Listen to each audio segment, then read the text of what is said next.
Chapter 149. Chinga was startled, but she didn't have time to think. She retracted the white silk handkerchief and released it, blocking the female cultivator's fierce claw. This female cultivator's fighting method was different from the ones she'd seen before. She didn't simply use magic, she was like a martial artist from the secular world. Her hands were covered in gloves with sharp claws, and her attacks were like those of a demonic beast. When she wandered around Kunwu with her second uncle, Chinga had seen one or two cultivators like this. This kind of cultivator was generally called a martial cultivator. The fighting method of martial cultivators was a combination of martial skills, similar to sword cultivators, but it relied more on the body and skills.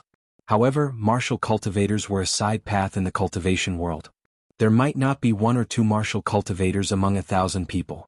This female cultivator's methods weren't weak. Judging from her words, she also had a master, but Chinga didn't know whose master she was. In addition, this was Shenqing school. Why did this female cultivator want to kill her just because she heard she was Lord Daoist Jinghe's disciple? Not to mention several nascent soul cultivators, but even if a core formation cultivator passed by here, killing her would be as easy as raising their hands. As these thoughts flashed through her mind, Chinga once again put away the white silk handkerchief. She frowned and said coldly, "Senior Martial Sister, what do you mean?" The female cultivator smiled coldly but didn't answer. She still looked like she didn't want to talk to Chinga, but she was actually nervous because her claw just now wasn't merciful at all. However, when Chinga summoned the white silk handkerchief, it seemed she didn't use all her strength, yet she easily blocked it. She was in the late stage of the foundation building realm and had always been arrogant. She believed that even if she didn't have the power to fight against an early stage core formation cultivator, it wouldn't be difficult for her to escape unscathed. However, her claw was easily blocked by a middle-stage foundation building junior. While she was nervous, she was also angry. Once she stopped, she immediately swung her claw again. Chinga instantly retreated. She didn't plan to meet force with force. She was a traditional cultivator who mainly cultivated magic. When fighting against martial cultivators, it was best not to let the opponent get close to her. However, there were people everywhere in this side hall, so it was difficult for her to hide for a while. Thus, she simply stepped on the white silk handkerchief and fought closely with this female cultivator. Chinga also learned how to use the Qigong of the secular world, which helped her a lot when she was in the aura refining stage. In addition, the white silk handkerchief was extremely nimble, so even though she was in close combat with this female cultivator, she was still able to move with ease and wasn't hit by her at all. In the blink of an eye, their figures changed several times. Most of the foundation building female cultivators in the side hall couldn't even see their figures clearly, let alone the aura refining female cultivators. Their faces even turned pale from the spiritual aura pressure emitted by the two of them, completely at a loss as to what to do. Chinga seized a gap and threw the shuttle of flying Apsara to entangle the female cultivator. She shouted, "What are you standing there for? Go and report to the core formation grandmaster." Only then did the other female cultivators come to their senses and wanted to leave the hall in a hubbub. The female cultivator she was fighting suddenly retreated after blocking the shuttle of flying Apsara. She smiled gloomily and said, "You want to call a core formation cultivator to deal with me? I won't fight with you. Just wait and see." After saying that, he quickly retreated. In a flash, he was out of the side hall's door. Chinga didn't immediately chase after them. Instead, she turned around and said, "All of you stay here. Don't go out." The female aura refining disciples nodded repeatedly. Since the two of them were fighting and the spiritual aura pressure was already astonishing, how could they dare to go out? They could only watch as Chinga followed the female cultivator out of the side hall. Chinga noticed that the change in the female cultivator's attitude was caused by a whistling sound. The sound was very short and wasn't heavy. Presumably, cultivators under the foundation building realm shouldn't have heard it. However, because of the soul refining art, Chinga was very sensitive to spiritual aura fluctuations. Not only did she hear the sound, but she also sensed a peculiar spiritual aura pressure that was somewhat restrained. Chinga followed behind the female cultivator at a moderate distance. Sure enough, she saw that the female cultivator was heading towards the place where the spiritual aura pressure came from. Chinga was suspicious. This direction was indeed the direction where the nascent soul cultivators were. Qin Jinghao. All of a sudden she heard a loud shout. Chinga's mind trembled and her blood and aura surged. She couldn't control herself and fell from the white silk handkerchief. She suddenly looked up and saw a surging black cloud above the main hall where the nascent soul cultivators were located. A ferocious human head could be faintly seen on the black cloud. The female cultivator Enchanting was chasing didn't feel this spiritual aura pressure at all. She turned around and smiled charmingly at Enchanting before disappearing in a flash. Enchanting's expression changed. She didn't have time to study what kind of technique the female cultivator used to disappear because she felt this spiritual aura pressure. Definitely belonged to a cultivator above the nascent soul realm. After this loud shout, all the nascent soul cultivators in the main hall came out. Enchanting School now had a total of 6 nascent soul cultivators. In addition to the dozen or so nascent soul guests who came to congratulate them, there were more than 20 nascent soul cultivators in total. Enchanting swept her gaze over them and felt relieved. With so many nascent soul cultivators, no matter how powerful the other party was, she would still be safe. She also felt strange. Not to mention there were so many nascent soul cultivators here. This was Mount Taikong. Enchanting School's great mountain protecting formation wasn't just for show, yet this person actually had the guts to break in? Moreover, judging from his momentum, he might even be a devil cultivator. Enchanting really didn't know how her cheap master offended such a person. When the nascent soul cultivators saw the black cloud, they either looked gloomy or puzzled. "This is Master Song Feng," someone whispered to himself. The expressions of the puzzled nascent soul cultivators changed instantly. The bald cultivator said in surprise, "Turns out he's still alive." Among this group of people, only Lord Daoist Jinyang and Lord Daoist Jinghe looked calm. At that moment, Lord Daoist Jinghe flew up and said heavily, "Song Feng, today is my disciple's nascent soul ceremony. If you want to take revenge, do it another day." A sneer came from the black cloud, and the ferocious ghost face twisted a bit. "What? Qin Jinghe also has times where he shows weakness? Your disciple's nascent soul ceremony is really a good day. If my disciple was still alive, he'd probably be able to form his nascent soul now." Lord Daoist Jinghe also sneered. "Old Song Feng, I'm giving you face. This is Enchanting School's Mount Taikong, and there are so many nascent soul cultivators here. Even if you're a late-stage nascent soul cultivator, you still have no chance of winning if we fight." Right after he finished speaking, a burst of strange laughter came from the black cloud. When the laughter stopped, the face on the cloud revealed a fierce expression. "Qin Jinghe, aren't you afraid of nothing? Do you want to bring so many people to deal with me?" Lord Daoist Jinghe's expression was calm, but he wasn't irritated. "Do you think I, Qin Jinghe, am that kind of person who only has hands but no brains? At our age, do you still want to fight for this little bit of face? I admit I can't beat you, but since that's the case, why do I still want to throw away my life?" Good. The black cloud laughed. "Qin Jinghe, I underestimated you. But today, even if all of you are here, I still want to play." Once he said that, the momentum of the black cloud suddenly became stronger, and the early-stage nascent soul cultivators below also felt suffocated. At that moment, the spiritual aura inside Enchanting's body was surging, and she couldn't control it for a moment, causing her to vomit a mouthful of blood. She looked around. She was at a corner, so no one could see her, so she immediately summoned the white silk handkerchief and hid the light of opening the virtual sky world by borrowing the spiritual aura turbulence of the magic weapon. Several breaths later, she entered the virtual sky world. Once she entered the virtual sky world, she swallowed a green pendant pill. After adjusting her breath for a while, she pointed at the space between her eyebrows, causing the bead to appear. She then cast an art on the bead, causing the sky of the virtual sky world to be torn open, allowing her to see the scene outside. During this time, Lord Daoist Jinyang had already stepped forward. He flew to Lord Daoist Jinghe's side and shouted, "Brother Song Feng, if my junior martial brother has offended you in any way, please forgive him for the time being for my sake. Today is the soul formation ceremony for our Enchanting School's new nascent soul cultivators. If there's anything, let's talk about it another day, okay?" The face on the black cloud opened its mouth and laughed, then its voice became a bit gentler. "Brother Jinyang, we haven't seen each other for a long time. Your Tao is even more exquisite now." Lord Daoist Jinyang also smiled and cupped his hands. "You're too polite. Brother Song Feng hasn't shown up for hundreds of years, so we old guys really miss you." "Really? Then I'll pay you a visit another day." Upon hearing this, Lord Daoist Jinyang thought Master Song Feng accepted his proposal, so he immediately said, "In that case, thank you for your kindness, Brother Song Feng." "Don't thank me first." Master Song Feng snorted coldly and changed his tone. He said coldly, "Brother Daoist Jinyang, Let's leave tomorrow's matters to tomorrow.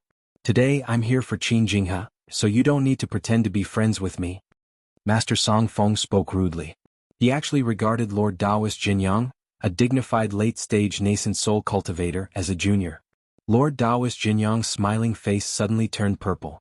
He was a late-stage nascent soul cultivator and the first-seat Grand Supreme Elder of the No. 2 cultivation group in the Celestial Pole. When had anyone ever spoken to him like this? He said with a cold expression, "Brother Song Feng, if you don't give me face, I can't do anything about it. However, today is a good day for Xianqing School, and your excellency came to look for my junior martial brother's fault. As his senior martial brother, I can't just stand by and watch. If your excellency has something to say, just say it." The meaning of this sentence was obviously a threat. If Master Song Feng didn't take a step back, Lord Taoist Jinyang and Lord Taoist Jinghe would besiege him together. Ha ha. The black cloud laughed. Su Jinyang, although you and I are both late-stage nascent soul cultivators, I'll be honest. Your cultivation level isn't inferior to mine, but you're definitely inferior to me in a fight of magical powers. Do you admit defeat? Lord Taoist Jinyang's expression didn't change. People of Xianqing School are never afraid to admit our shortcomings. Although I'm slightly inferior to you in a fight of magical powers, it'll still be difficult for you to defeat me. If I join forces with junior martial brother Jinghe, hee. Lord Taoist Jinyang just smiled, but his gaze was cold. The black cloud surged, and the face on it revealed a fierce expression, staring at the two people in front of it. Upon hearing this, Mo Tiange understood this person's identity. In the Celestial Pole, there were 5 late-stage nascent soul cultivators, 2 from Tiandao sect, 1 each from Xianqing School and Gujin sect, and 1 individual cultivator, Master Song Feng. From a cultivator's point of view, this Master Song Feng was quite amazing. It was said that 1,000 years ago he was only a cultivator from a small cultivation group. Later, that cultivation group was exterminated and he disappeared. Several hundred years later, this person reappeared in the Celestial Pole and unexpectedly advanced into the nascent soul realm. Mo Tiange didn't know what kind of fated chances he encountered. In fact, he only had 3 spiritual roots, so it was already very good for him to be able to cultivate until the core formation realm, but who would have thought that he would later advance into the late stage of the nascent soul realm? This person's knowledge was very diverse. His cultivation technique was close to the devil's art, and he was very good in fights of magical powers. Even Gujin sect's sword cultivators who were good at fights of magical powers were defeated by him. Gujin sect's late-stage nascent soul cultivator, Venerable Swordsman Yuanying, once personally sought him out to reason things out, but he also didn't gain any advantage from him. In this way, although there were 5 late-stage nascent soul cultivators in the Celestial Pole, most people still thought Master Song Feng was the strongest cultivator in the Celestial Pole. However, this person's temperament was somewhat similar to Lord Taoist Jinghe. They were both very aggressive and bloodthirsty. Lord Taoist Jinghe, on the other hand, was a member of a Dao school, so he wouldn't kill the innocent and rarely took people's lives. However, this Master Song Feng didn't seem like a high-level cultivator at all. He actually regarded mental cultivation as nothing and was temperamental. Sometimes he even killed mortals, which was very despicable. Therefore, not many people were willing to admit that he was the number 1 cultivator in the Celestial Pole. However, Mo Tiange heard that this Master Song Feng hadn't appeared for 100 years. With his lifespan of more than 1,000 years, many people thought he had passed away and there were only 4 late-stage nascent soul cultivators left in the Celestial Pole. She didn't expect him to appear at Xianqing School today, and he even came to cause trouble for her master. How did Master offend this malefic star? He mentioned his disciple just now. Could it be that Master killed Master Song Feng's disciple? As Mo Tiange was thinking, she heard Master Song Feng say, "Qin Jinghe, where's your precious disciple, Qin Shoujing? It's such a good day but he actually didn't come out?" Lord Taoist Jinghe chuckled and said, "My disciple is now in the late stage of the core formation realm. He's in closed-door meditation and won't come out unless he forms his nascent soul." Nascent soul. The black cloud smiled gloomily. This brat is really lucky. He reached the late stage of the core formation realm so quickly. But with his aptitude, it won't be easy for him to form his nascent soul, right? Lord Taoist Jinghe smiled and said, "Old Song Feng, with your aptitude you can form your nascent soul and even advance to the late stage of the nascent soul realm. What can't my disciple do?" Me. The face on the black cloud threw its head back and laughed. "Ah. Qin Jinghe, you're comparing Qin Shoujing to me? I don't want to say this, but you think too highly of him. Although the face on the black cloud was blurry, everyone could feel the contempt in his eyes. In West Kunwu, if anyone mocked Qin Shoujing about his cultivation, they would most likely be regarded as jealousy. A cultivator with double spiritual roots was actually more talented than many cultivators with single or mutated spiritual roots. This was already enough to explain the problem. But the one who said this was Master Song Feng, a late-stage nascent soul cultivator, so no one would say anything about him. A late-stage nascent soul cultivator naturally had the qualifications to look down on a mere core formation cultivator, even if that person was a rare genius who formed his gold core within 100 years. Lord Daoist Jinghe, who was originally as impatient as a child, was very calm today. He wasn't provoked in the slightest. Instead, he said with a smile, "Is that so? I say, old Song Feng, you think too highly of yourself. I don't want to say this, but aren't you a monster that's neither human nor devil nor monster? It's fine if you show off in front of others, but you have to do it in front of me. Aren't you afraid of being laughed at?" His words were full of sarcasm, making Master Song Feng fly into a rage. "Qin Jinghe, you, what about me?" Lord Daoist Jinghe was still smiling, but Mo Qiange had been his disciple for a long time, so she keenly sensed the killing intent in his eyes. It seemed her master already wanted to make a move. "Alas, look at you. You clearly know I know everything about you, but why did you still come here to make me laugh at you?" Many nascent soul cultivators were baffled by what he said. Did Lord Daoist Jinghe know some secret about Master Song Feng? All of a sudden, the black cloud surged, and its spiritual aura pressure instantly pressed down. Lord Daoist Jinyang immediately took out an 8 trigrams disc. It was unknown what this disc was made of, but aside from the 8 trigrams painted on it, it was completely brown. As soon as Lord Daoist Jinyang took it out, it swelled up against the wind. When it was about the same size as the black cloud, the eyes of the 8 trigrams shot out 2 rays of light, one black and one white, which interweaved into a net and firmly surrounded the hall. It was actually protecting cultivators with low cultivation levels from the oppression of the spiritual aura pressure. "Insignificant tricks. I'll fight you first." The black cloud also swelled up in an instant, almost rushing towards Lord Daoist Jinghe.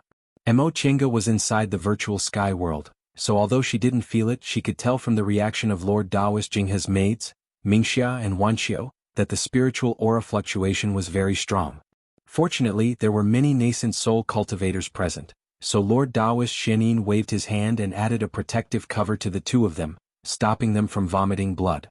If she was outside the virtual sky world, Mo Qiange definitely wouldn't have such an opportunity to carefully observe the fight of magical powers between top nascent soul cultivators. Right now, she wasn't worried about her own safety or the safety of Lord Daoist Jinghe and Lord Daoist Jinyang, so she focused on observing. As soon as Master Song Feng made this move, Lord Daoist Jinghe and Lord Daoist Jinyang each occupied a position. Although these two old men had a fight not long ago, it could be seen that they had excellent tacit understanding in front of a formidable enemy. In a flash, they formed an encirclement. Soon after, Lord Daoist Jinghe took out a gourd while Lord Daoist Jinyang took out a small stone. After the black cloud swelled up, Lord Daoist Jinghe's gourd immediately spurted out fire. Lord Daoist Jinyang's stone was thrown out and instantly became bigger. Mo Qiange wanted to take a closer look, but her realm was too low. How could she clearly see the body movements of middle and late-stage nascent soul cultivators in a fight of magical powers? She only saw flying sand and stones, bursts of fire and surging black cloud, but she couldn't see what was going on. Lord Daoist Jinghe had fire spiritual roots while Lord Daoist Jinyang had earth spiritual roots.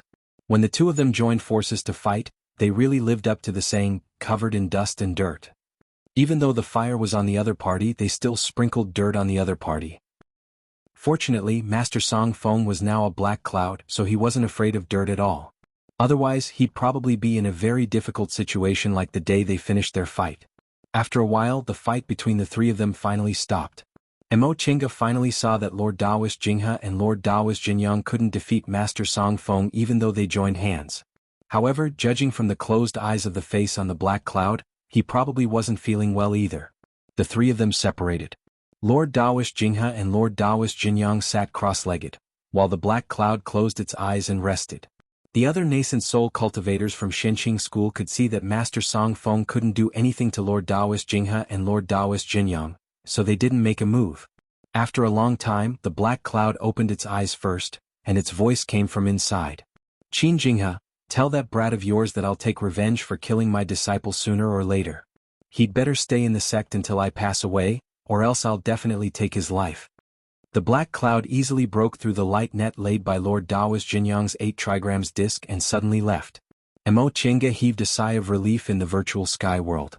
Since Master Song Feng dared to come here so boldly, he probably knew no one could stop him, right? That was reasonable.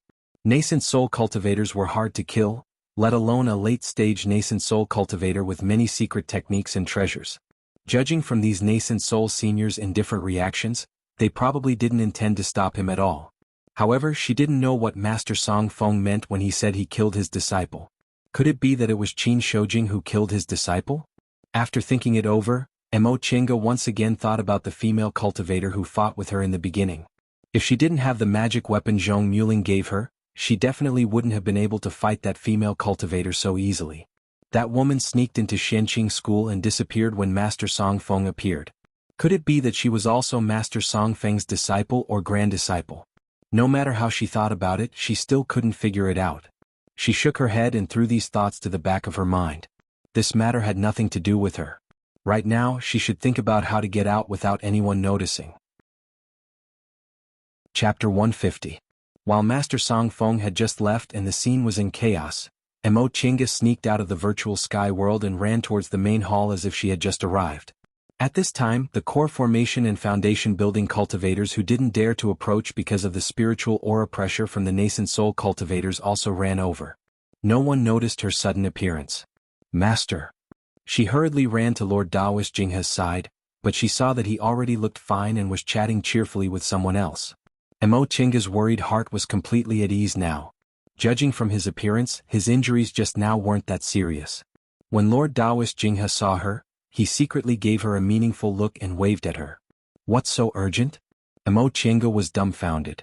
She pondered the meaning of his gaze and said, Master, do you need something from me?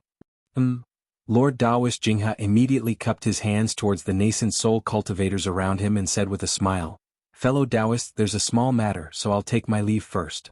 Right after he said that, he led Mingxia and Wanqiu out of the main hall with Mo Qingge. Master? Lord Daoist Jinghe didn't say anything and flew back to Clear Spring Peak with the 3 of them. Once they reached Clear Spring Peak and entered Shangqing Palace, Lord Daoist Jinghe stopped. Moss.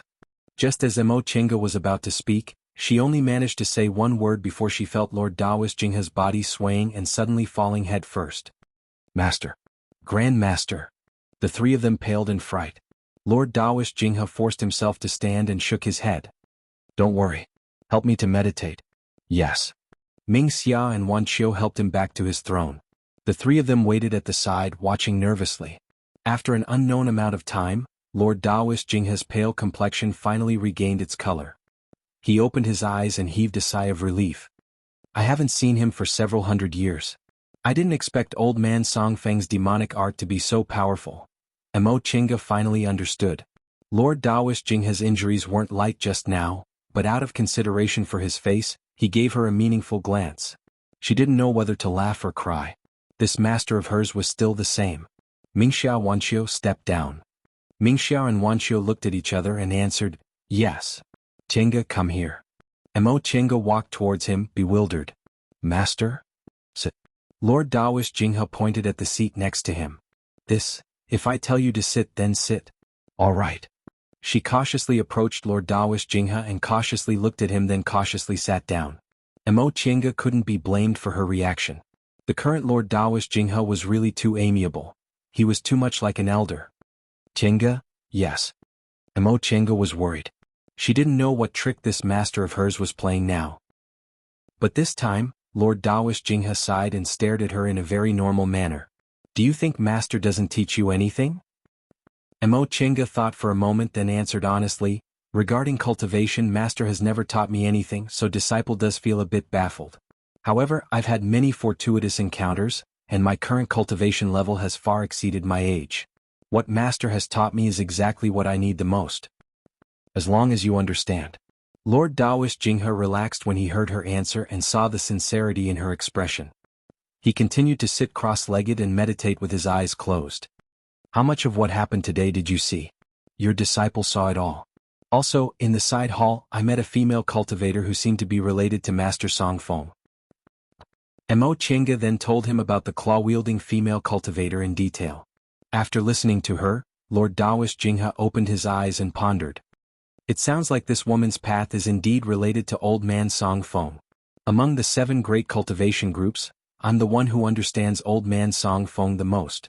I don't know what happened to that old man in the past, but his physique is neither human nor devil. He seems to have been transformed by a foreign object. He's neither a traditional Dao cultivator nor a devil cultivator, but he's learned from the strong points of various sects, so he's so difficult to deal with. According to what you said, that woman should be a martial cultivator, and her moves carried devil aura. In my opinion, she's most likely Old Man Songfeng's disciple or grand disciple. Although you didn't lose to her this time, you must be careful if you meet her in the future. Yes, I understand. Lord Daoist Jinghe nodded then asked, do you know what happened between Master and Old Man Songfeng? Mo Chinga shook her head. Disciple only heard your conversation just now, so I roughly know it's related to senior martial brother Shoujing. Lord Daoist Jinghe chuckled softly. His expression was both helpless and proud. Yes, it was indeed that boy's fault. This Old Man Songfeng once had an extremely talented junior who had a conflict with your senior apprentice brother Shoujing. In the end he was killed. At that time Old Man Songfeng had long disappeared from the world, so I didn't take it seriously. I didn't expect he was still alive and wanted to take revenge. Alas, that old man is very vengeful. It'll be difficult to deal with him in the future. Then, Master, do you also have a grudge against Master Songfeng? Not really. Several hundred years ago, when I just advanced to the middle stage of the nascent soul realm, I went to a secret place with Old Man Songfeng, so we had some disputes.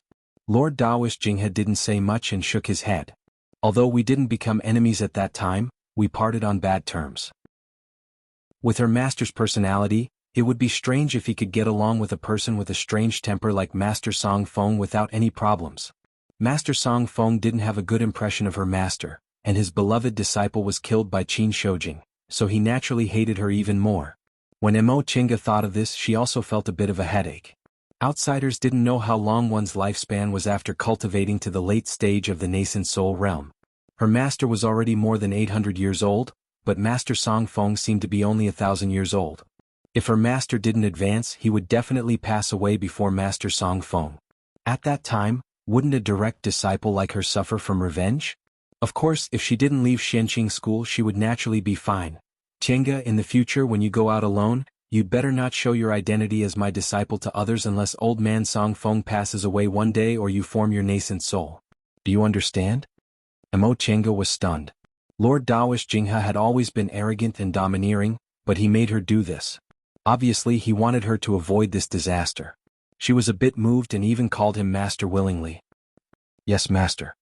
Seeing her like this, Lord Daoist Jinghe smiled. Child, you're probably only willing to call me master today, right? Mo Chinga lowered her head and smiled. Although this master was unreliable, his heart was as clear as a mirror. However, although she usually called him master disrespectfully, she always felt she was very lucky to have such a master. Lord Daoist Jinghe stopped smiling and said, after I formed my nascent soul, I accepted 5 disciples in total. Xianin, Qingyuan, Mingjin, Suxin and Changkong. Your original second martial brother, Qingyuan, unfortunately died early, so I later accepted another disciple and gave him the Taoist name Qingyuan. I originally didn't want to accept any more disciples, but who would have thought I'd find your senior martial brother Shoujing when I returned to Qin clan in the secular world. He's a blood-related junior with good spiritual roots, so I naturally had to take care of him, so I brought him back to Mount Taikang and accepted him as my disciple. Although this boy's spiritual roots are ordinary, his temperament is excellent and he's extremely intelligent, so I accepted him as my last disciple. Unexpectedly, he also asked me to accept you as my disciple. Sure enough, she was accepted as his disciple because of that person. Mo Chinga had long guessed it, so she didn't feel disappointed, but she couldn't feel happy either. Lord Daoist Jinghe continued to say, I originally didn't take it seriously when I accepted you as my registered disciple. At that time, I thought with your spiritual roots, it would be great if you could build your foundation and you probably wouldn't have any hope of advancing to the core formation realm, so I didn't have to teach you and you weren't considered my official disciple. Who knew you were really destined to be my disciple? Girl, don't feel wronged. Since I formally accepted you as my disciple, I'll treat you sincerely. Mo Chinga smiled. She wasn't a little girl who hadn't experienced ups and downs, so how could she feel wronged? Rest assured, Master. I understand. Lord Dawish Jinghe nodded with a smile. This is what I like about you. You're down-to-earth, strong-willed, and you never undervalue yourself. Unlike that girl from Qingyuan who was spoiled by me when she was young, At that time, I found the daughter left by your senior martial brother Qingyuan and brought back your senior martial brother Shoujing. I took the two of them with me, but who knew they wouldn't teach either of them well? Master. Lord Dawish Jinghe's rare melancholy made Mo Chenga feel uncomfortable and puzzled. Isn't senior martial brother Shoujing doing well? Presumably, he'll be able to step onto the nascent soul realm in a few decades or 100 years. You don't know the reason. Lord Dawish Jinghe shook his head. This boy has a firm Dao heart since he was a child and he's diligent in his cultivation. I used to be very proud that I could teach such a disciple, but now I realize what I've failed to teach him. He's too smart and too persistent. I used to think it was a good thing and didn't need other people to care about him, but now I realize that if his persistence is used on other things, it'll become fatal. Mo Chenga was stunned but didn't say anything. Lord Dawish Jinghe said slowly, right now he's the one I'm most worried about. Not to mention that old man Song Feng wants to seek revenge on him, but he's also plagued by demons. He's now insisting on entering closed-door meditation until he forms his nascent soul, but I'm afraid he can't overcome his inner demon in the nascent soul realm. After he finished speaking, Lord Dawish Jinghe closed his eyes and sighed. He looked exhausted. Mo Chenga was silent for a long time before she asked softly, Master, why are you telling me this? Lord Dawish Jinghe opened his eyes. His face, which had always been frivolous, now looked kind. You'll know later. After I accepted you as my disciple, I realized you're too similar to that boy from back then. No wonder he. Lord Dawish Jinghe paused for a moment then continued, I've already led him astray, so I naturally can't let you set foot on the same path. Back then, that boy also wholeheartedly cultivated and never paid attention to secular affairs, so I also didn't care. Now, after thinking about it, I think it's better to let you participate more in the school's affairs.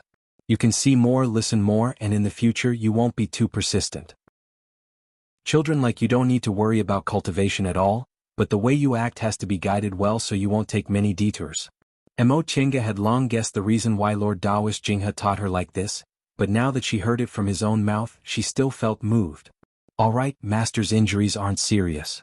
Back then, when I brought you back, I said I'd let you reflect on your mistakes in closed-door meditation for 10 years, but there are still 5 years left. In the past few years, I've let you gain a lot of experience. Now that you're more or less familiar with the school's affairs, you can start your closed-door meditation from today onwards. 5 years later, when you come out of closed-door meditation, you can leave the mountain and travel around. Go. Yes, Master. Chapter 151. Auntie. A voice came from outside the cultivation room. Mo Chenga used an art to come out of the virtual sky world and removed the restriction. The person who stepped into the room was a man in his 20s. He was tall and looked like a young man, but his face still retained the innocence and gentleness of a teenager. Mo Chenga saw him and asked with a smile, Jinji, what's the matter? This young man was Yi Jinji. He was already 20 years old. His originally cute face was still likable even after he grew up. In addition, he had a good character and treated people generously, so he was very popular among the low-level disciples. In the past 10 years, Mo Chenga didn't hesitate to give him medicinal pills and treasures. He was now in the 10th layer of the aura refining realm and only needed to wait for the school's test to obtain a foundation-building pill. Upon seeing her, Yi Jinji smiled with 2 dimples on his face. Auntie, you're still cultivating. Of course I'm cultivating. Didn't you go to the martial arts hall with Hualing? It's only noon but you're already back? The martial arts hall was a branch hall on the main peak of Shenqing School. It was used for martial arts competitions between disciples. Under normal circumstances, there would be a core formation cultivator and several foundation building cultivators overseeing it to train the disciples' abilities in fights of magical powers. Male disciples were always more interested in fights of magical powers, so they would go to the martial arts hall every few days. Yijinji was the same. After he reached the 10th layer of the aura refining realm, he and his childhood playmate, Hualing, went to the martial arts hall every day to accumulate experience in the foundation building pill test. Mo Chenga thought this was a good thing, so she just let him be. Don't mention it. Yi Jinji sat across from her, looking bored. There weren't many people in the martial arts hall today, so I came back after fighting 2 rounds. Last time didn't you say Hualing thought of something, and you didn't know how to deal with it? Did you crack it? Of course. Yi Jinji raised his head proudly. What kind of move could Hualing make? I thought about it for 2 days and figured it out. And he watched me. As he spoke, he stood up in high spirits and raised his hands. Almost at the same time, a wind wall spell and a thick earth spell appeared around him. And he looked. I used these 2 spells together, so Hualing's freezing spell and splitting earth spell can't hit me. Emo Chenga smiled. This is indeed a good idea. It's hard for you to think of this. Upon being praised, Yi Jinji felt a bit embarrassed. He withdrew his spell then sat back down. Auntie, there's something I want to discuss with you. What is it? Tell me. A hesitant expression appeared on Yi Jinji's face. He said hesitantly, I want to take a trip home. Emo Chenga was stunned. Yi Jinji came to the mountain when he was 9 years old and met her when he was 10. Since then she had always kept him by her side and he had never left her side. It had already been 11 years since he left home. After cultivators like them entered a cultivation group, they rarely returned to the secular world. Yi Jinji also never mentioned homesickness, so Emo Chenga also didn't think too much about it. At this moment Yi Jinji's face faintly revealed a melancholic expression. When I left home my mother cried the whole night. Auntie, there's still 1 year left before the Elite Disciples Foundation building pill test. I want to take advantage of this period of time to go home, can I? Upon seeing the child's expectant expression, Emo Chenga didn't say anything. She naturally understood Yi Jinji's feelings. Back then she also felt the same way. However, it wasn't a good thing to be so sentimentally attached to one's family. Auntie. Seeing that she didn't respond, Yi Jinji pleaded again, I'll definitely come back as soon as possible. I just want to go back and take a look. Our Shenqing school doesn't require disciples to sever their ties with the secular world. However, under normal circumstances, you're only allowed to visit your family after you build your foundation. You haven't built your foundation yet and you're in the first year of waiting for the test, so it's really inconvenient for you to leave. Yi Jinji didn't say anything. His face was full of frustration. Emo Chenga thought for a moment then said to him with a smile, You don't have to be so disappointed. 5 years ago, your Grandmaster said he'd let me leave the mountain to travel after I finished my closed-door meditation for 5 years. Now 5 years have passed. After a while, I'll take you back after I finish dealing with some chores. What do you think? Yi Jinji was ecstatic. Auntie, are you happy now? Yi Jinji nodded repeatedly. Thank you, Auntie. After thanking her, he hesitated for a moment. But Auntie, didn't you say you didn't want the clan to know you? Emo Chenga smiled. My surname isn't Yi, so what's the matter? They won't be able to tell. You can just call me Martial Uncle at that time. Yi Jinji was Master Taoist Shoujing's advanced inner disciple in name, so he should call her Martial Uncle. After comforting Yi Jinji, Emo Chenga ended her cultivation and stepped out of the cave. 5 years had passed, and her cultivation level had reached the peak of the middle stage of the foundation building realm. She just needed some fated chances to break through to the late stage of the foundation building realm. However, Emo Chenga wasn't in a hurry. She was only 37 years old now. In terms of age, her cultivation level was already very high. Even Qin Shoujing was only in the middle stage of the foundation building realm when he was her age. She stepped into the main hall of Shangqing Palace. Lord Taoist Jinghe was sitting cross-legged in meditation. He fought with Master Song Feng 5 years ago, so his injuries weren't light. In the past few years he had been recuperating. Fortunately, his cultivation level was high, so his dantian and meridians weren't injured. Emo Chenga stopped not far from him and called out, Master. Lord Taoist Jinghe opened his eyes. You're out of closed-door meditation? Emo Chenga nodded. In the past 5 years she had been locked in her small cave and hadn't come out. Now that she came out, she naturally came out of closed-door meditation. She felt Lord Taoist Jinghe's divine sense sweep over her, but she was very calm. Her soul-refining art was already in the second layer. As long as he didn't deliberately use spiritual aura pressure to suppress her, she could still maintain her composure in front of nascent soul cultivators. After he finished examining her, Lord Taoist Jinghe nodded. Not bad. You're in the peak of the middle stage.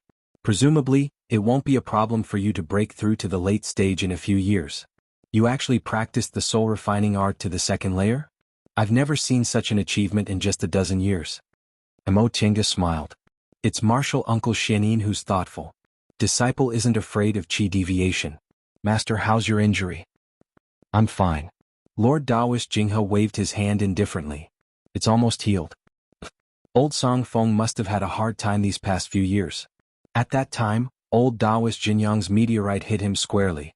According to my estimation, he'll have to enter closed-door meditation for at least 10 to 20 years.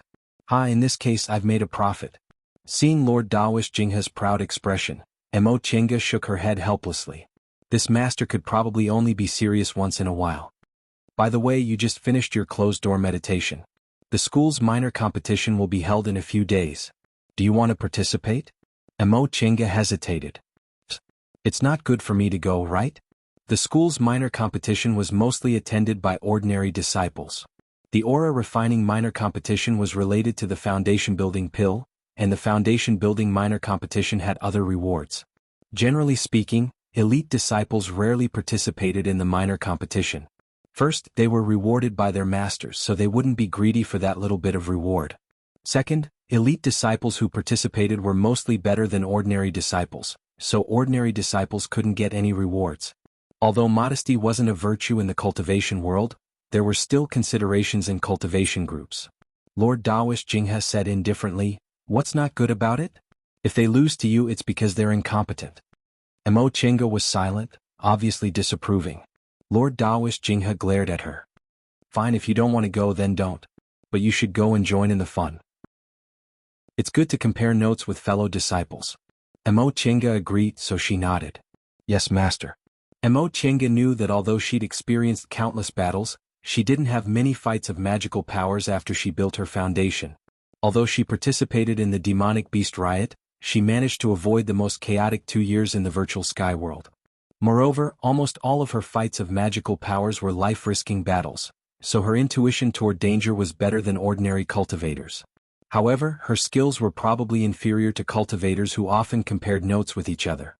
Now that she hadn't fought in 5 years of closed-door meditation, she should really study fights of magical powers. Mo Chenga walked out of Shanqing Palace and flew the white silk handkerchief to the main peak. The martial arts hall was located next to the 3 Pure Hall on the main peak.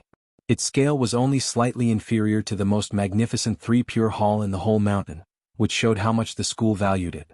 Mo Chenga walked slowly inside. A disciple guarding the door saluted her. "Grandmaster Mo." She had a certain prestige in Shanqing School now, so these disciples all recognized her. Soon, a supervising disciple came to greet her with a smile. "Grandmaster Mo, did you also come to the martial arts hall to compare notes?" Mo Chenga returned his salute and answered, "I had nothing to do today, so I came to take a look." "Grandmaster, this way please. The foundation building competition is inside." Thank you for your trouble." Mo Chenga followed the supervising disciple through the crowd and entered the inner room under other people's gazes. This outer room was where aura-refining disciples competed. It was presided over by an aura-refining supervising disciple and overseen by 2 foundation-building cultivators. This inner room was where foundation-building disciples competed. There was a core formation cultivator overseeing the competition, and the receptionist was also a foundation-building supervising disciple. The supervising disciple led her to the supervising disciple, then excused himself. The supervising disciple took her identity tablet, recorded it, and said with a smile, "This is Martial Uncle Mo's first time here, right?" Mo Chenga nodded.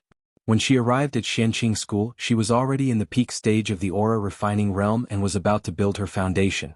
After she built her foundation, she immediately encountered the demonic beast riot. When she came back, she became Lord Daoist Jinghe's official disciple. After being tossed around for 5 years, she was in closed-door meditation for 5 years, so she had no time to come to the martial arts hall. The supervising disciple said, "Then I'll take Martial Uncle there." "Thank you." As the supervising disciple led Mo Chenga, he explained, "In fact, the rules of the martial arts hall are very simple. There's a ring in the lobby and anyone can challenge someone. The winner has to stay on the ring and wait for others to challenge him. If you win 3 matches in a row, you can leave the ring. If 2 people want to have a private fight, they have to come to me, get a room identity tablet and go to the wing over there. Of course, a supervising disciple must be present as a witness. A core formation martial uncle oversees the other room. If 2 people want to fight mercilessly, they have to ask for permission and can only fight under the witness of a core formation martial uncle." Mo Chenga nodded as she listened. This rule was very reasonable. Private fights required a third party to be present to avoid accidents and inexplicable reasons. In addition, if some methods were used to control the enemy, there might be casualties. If one didn't go all out, they wouldn't be able to display their full power, so a core formation cultivator was required to be present to ensure safety. As they talked, they arrived at the lobby. Emochenga looked around and saw a wide ring in the center of the lobby. Around 20 to 30 cultivators were either standing or sitting around it. The supervising disciple said, "During the demonic beast riot last time, more than 100 foundation building martial brothers and sisters from our school died. Now there are less than 200 foundation building cultivators in our school. Otherwise there would be at least 40 to 50 people here." Emochenga noticed the faint melancholy on the supervising disciple's face. Presumably his relatives and friends died in the demonic beast war, so she smiled and said, "The school's junior competition is about to start. Presumably, there will be a large number of foundation building fellow disciples this time." "You're right." The supervising disciple also smiled. "Marshal Uncle Emo, please do as you please. I'll take my leave first." Emochenga returned the greeting and watched as the supervising disciple left. She then walked to the edge of the ring and found a place to watch the fight. On the ring were two early-stage foundation building cultivators. One was a burly man with a curly beard and the other was a thin and weak middle-aged man. Although the burly man was tall, the magic tool he used was a small and exquisite flying sword. As for the middle-aged man, he was holding a fan. The burly man was the main attacker while the middle-aged man was the main defender. The two of them exchanged blows and fought fiercely. After watching for a while, Emochenga actually comprehended a few things. For example, the way the burly man controlled his flying sword was more like a concealed weapon. It flew silently, but this required a very long time of practice. As for the middle-aged man, his fan was also mysterious. It was unexpectedly able to guide the burly man's spiritual aura, allowing him to repeatedly avoid danger. After watching with rapt attention for a while, someone patted Emochenga's shoulder. She turned around and said with surprise, "Big brother Yi." The person standing next to her with a smile was none other than Yi Jingwen. Yi Jingwen was almost 60 years old now, so he looked a bit older.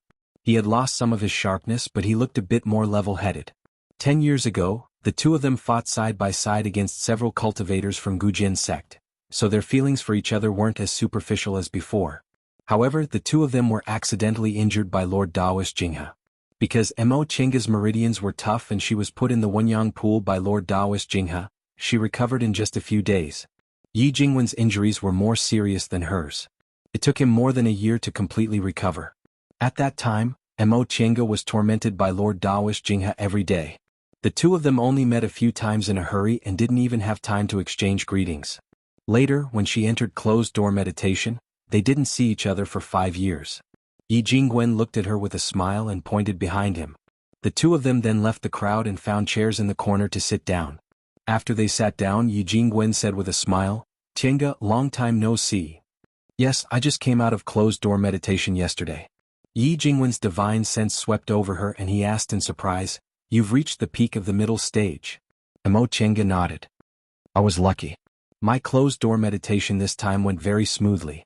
Yi Jingwen stared at her expressionless face and sighed. "I heard your aptitude was excellent, but I didn't believe it at first. Now I have to believe it. When I met you, you were only a little girl in the second layer of the aura refining realm. I was already in the foundation building realm, but now you've actually surpassed me." In the past few years, Yi Jingwen's cultivation level had also advanced, but his progress wasn't as obvious as Emochenga's. He also spent some time healing his injuries, so he was still a bit behind now. Emochenga shook her head and said with a smile, "Big brother Yi, don't laugh at me. I'm only where I am today because of fated chances." If she hadn't met Zhong Muling by chance, she would still have wasted spiritual roots and would probably still be in the early stage of the foundation building realm. After she built her foundation, she didn't have the art of the origin, so even the effect of the art of Sunu was greatly reduced. The spiritual aura she absorbed almost couldn't be retained in her body. Now that she obtained the art of the origin and cultivated in the virtual sky world, she finally understood how big the gap between wasted spiritual roots and geniuses with single or mutated spiritual roots was. If she could only retain 10% of her spiritual aura before, now she could retain 90%. This terrifying 9 times made her realize that if she hadn't met Zhong Muling and obtained the art of the origin, she probably wouldn't have been able to advance to the core formation realm for the rest of her life. Yi Jingwen naturally didn't know about her rueful feelings. Upon hearing her modesty, he gave her a sidelong glance and said, "I told you years ago that fated chances are also strength. Why deny it?" He paused for a moment then asked, "Tiange, did you come to the martial arts hall to compare notes?" "I rarely fought after I built my foundation, so I wanted to compare notes with my fellow disciples and gain some experience in fights of magical powers." "That's not bad. In fights of magical powers, experience is more important than talent. Cultivation geniuses might not be good in fights of magical powers, but cultivation geniuses might not be weak in fights of magical powers if they practice more." "So Big Brother Yi often comes to the martial arts hall?" Emo Chinga asked with interest. She knew Yi Jingwen before, but she didn't have a deep friendship with him and never saw him fight of magical powers. Later, when she met him at Chenmen Ridge in Mount Tianhua and fought side by side, she realized he was also a decisive person. It seemed he was very interested in fights of magical powers. Sure enough, Yi Jingwen nodded. "I usually come to the martial arts hall when I'm free. For sword cultivators like us, fighting of magical powers is more important than fighting of magical powers. I'm afraid every sword cultivator is combative, right?" Yi Jingwen couldn't help but smile. "You're right. If I wasn't combative, I wouldn't have chosen to be a sword cultivator." The two of them smiled at each other. After sitting idly for a while, Yi Jingwen said, "Right, since you came here to compare notes and I don't want to go to the ring right now, how about we fight?" "Sure." Emo Chinga naturally couldn't ask for more. Yi Jingwen's fighting strength surpassed that of ordinary middle-stage foundation building cultivators, and he was also very experienced, so he was naturally an excellent opponent. The two of them stood up together and went outside to find a steward. After getting a room number, they were led into a wing room by a steward. Although it was called a wing room, it was, after all, used for fights. It was very spacious and was equivalent to a small ring. The two of them went on the ring. After being confirmed by the steward, they began to exchange blows.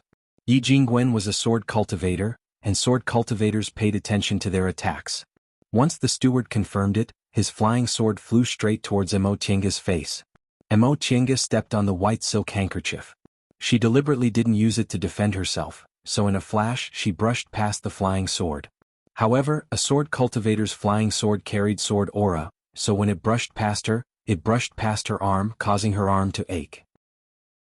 Upon seeing this, Yi Jingwen's flying sword immediately flew back. He condensed his aura on the sword, and in an instant, the sword emitted a dazzling white light that enveloped his entire body. Emo Chinga felt helpless. She retracted the white silk handkerchief and released it. The brick wall blocked the sword light, and the shuttle of flying Apsara flew out. The golden light flew towards Yi Jingwen. The two of them fought back and forth for a while. They only stopped when the steward, who was acting as a witness, clapped his hands and cheered.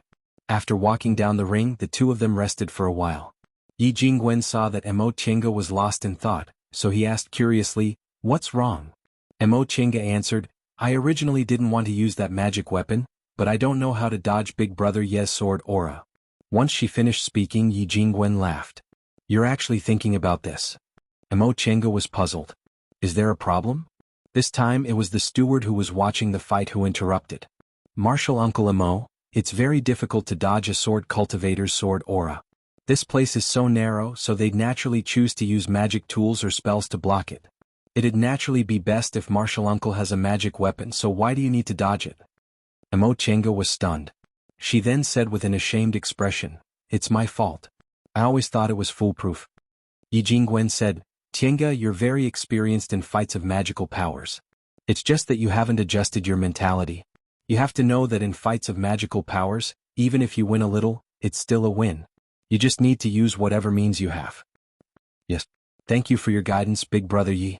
Although her cultivation level now surpassed Yi Jingwen's, when it came to fights of magical powers, Emo Chinga knew she still wasn't as good as him, so she thanked him sincerely. Yi Jingwen smiled. "If you have nothing to do, you can come to the martial arts training hall often to fight with me. We can learn from each other and improve together." Chapter 152. Yi Jingwen kept his word. From that day onwards, he and Emo Chinga went to the martial arts hall every day to compare notes on fights of magical powers.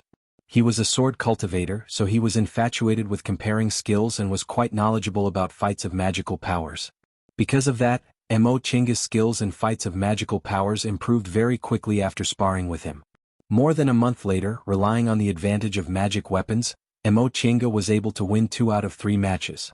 Yi Jingwen was greatly stimulated, so he decided to go back and enter closed-door meditation. Thus the 10-year period ended. Lord Daoist Jinghe told Mo Chinga that she had been in closed-door meditation for a long time and her cultivation level was high enough, so she could leave the mountain and travel around. After Mo Chinga finished taking care of her chores, she sealed her immortal's cave and soon left Mount Taikang with Yi Jinji. There were more than 10 countries in the Celestial Pole. Wei country was located in the Midland, with Jin and Yen in the east and Qin and Chu in the west. It was surrounded by powerful enemies. For this reason, the state of Wei provided for several immortal masters and even conferred the title of Marquis to several secluded cultivation clans in order to ensure peace. Several days after they left West Kunwu, Mo Chinga and Yi Jinji arrived at Tong and City in Wei country. Tong and City was not only the largest city in Wei country, but it was also the transportation hub of the entire Celestial Pole. It was located at the junction of the north and south, built by the river, connected to both land and water.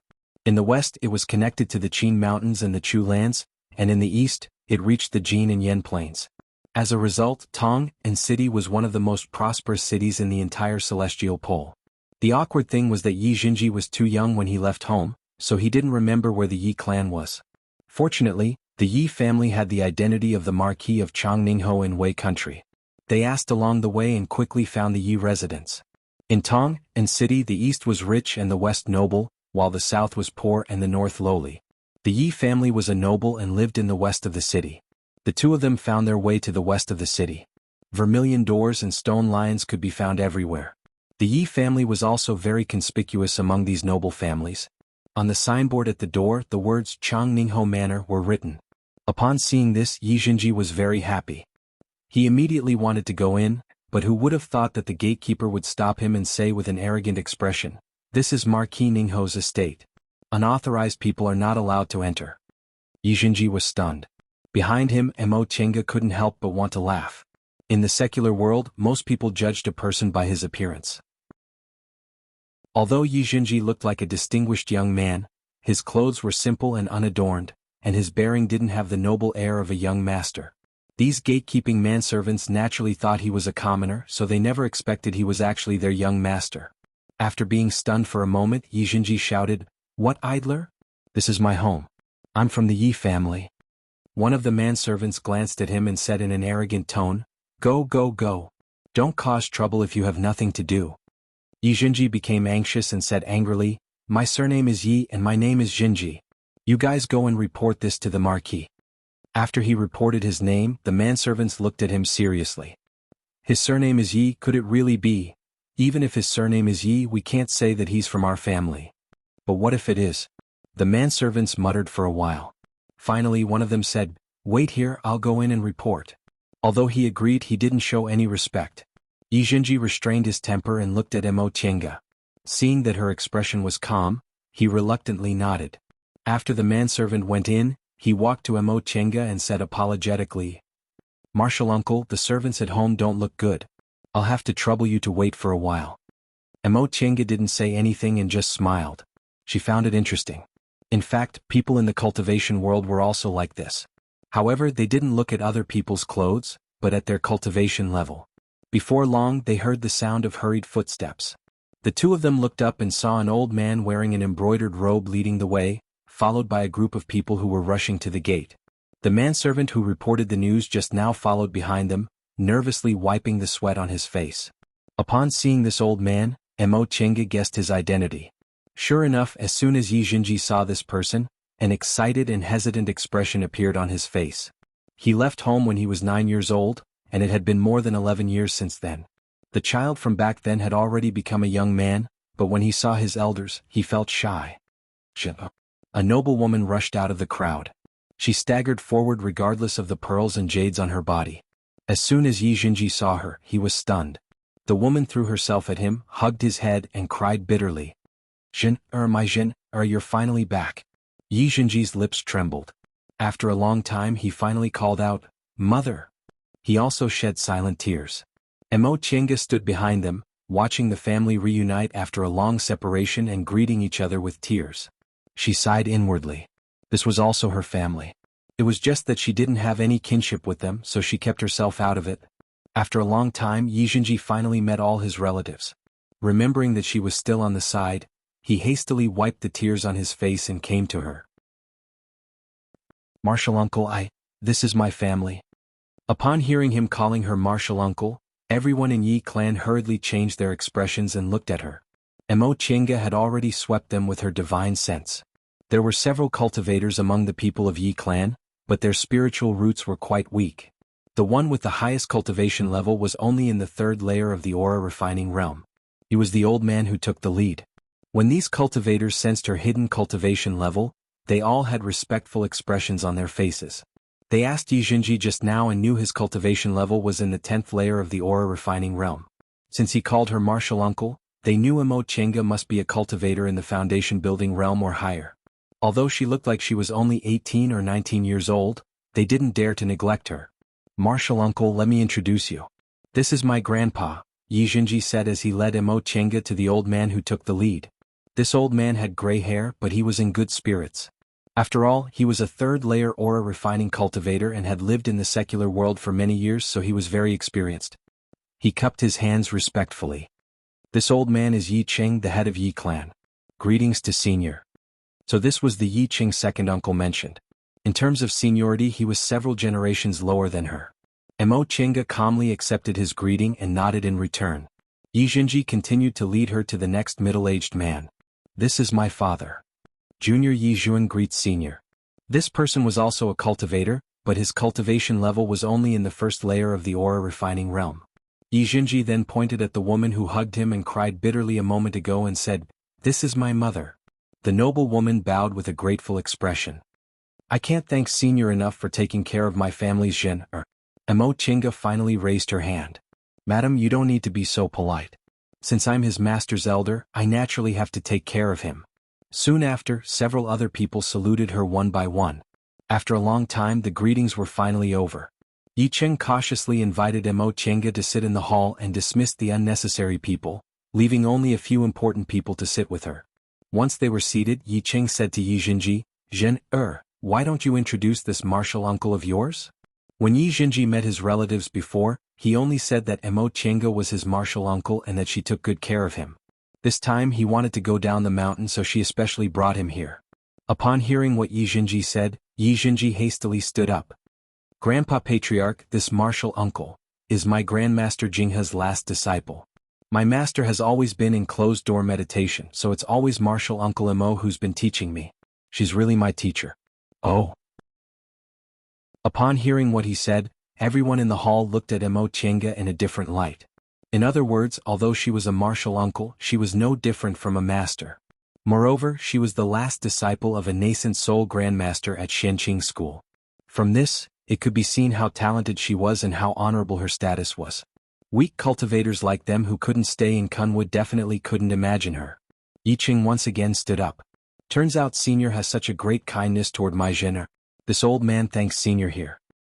"No need to be like this," Mo Chinga said with a smile. "Jinji is a sensible and well-mannered child.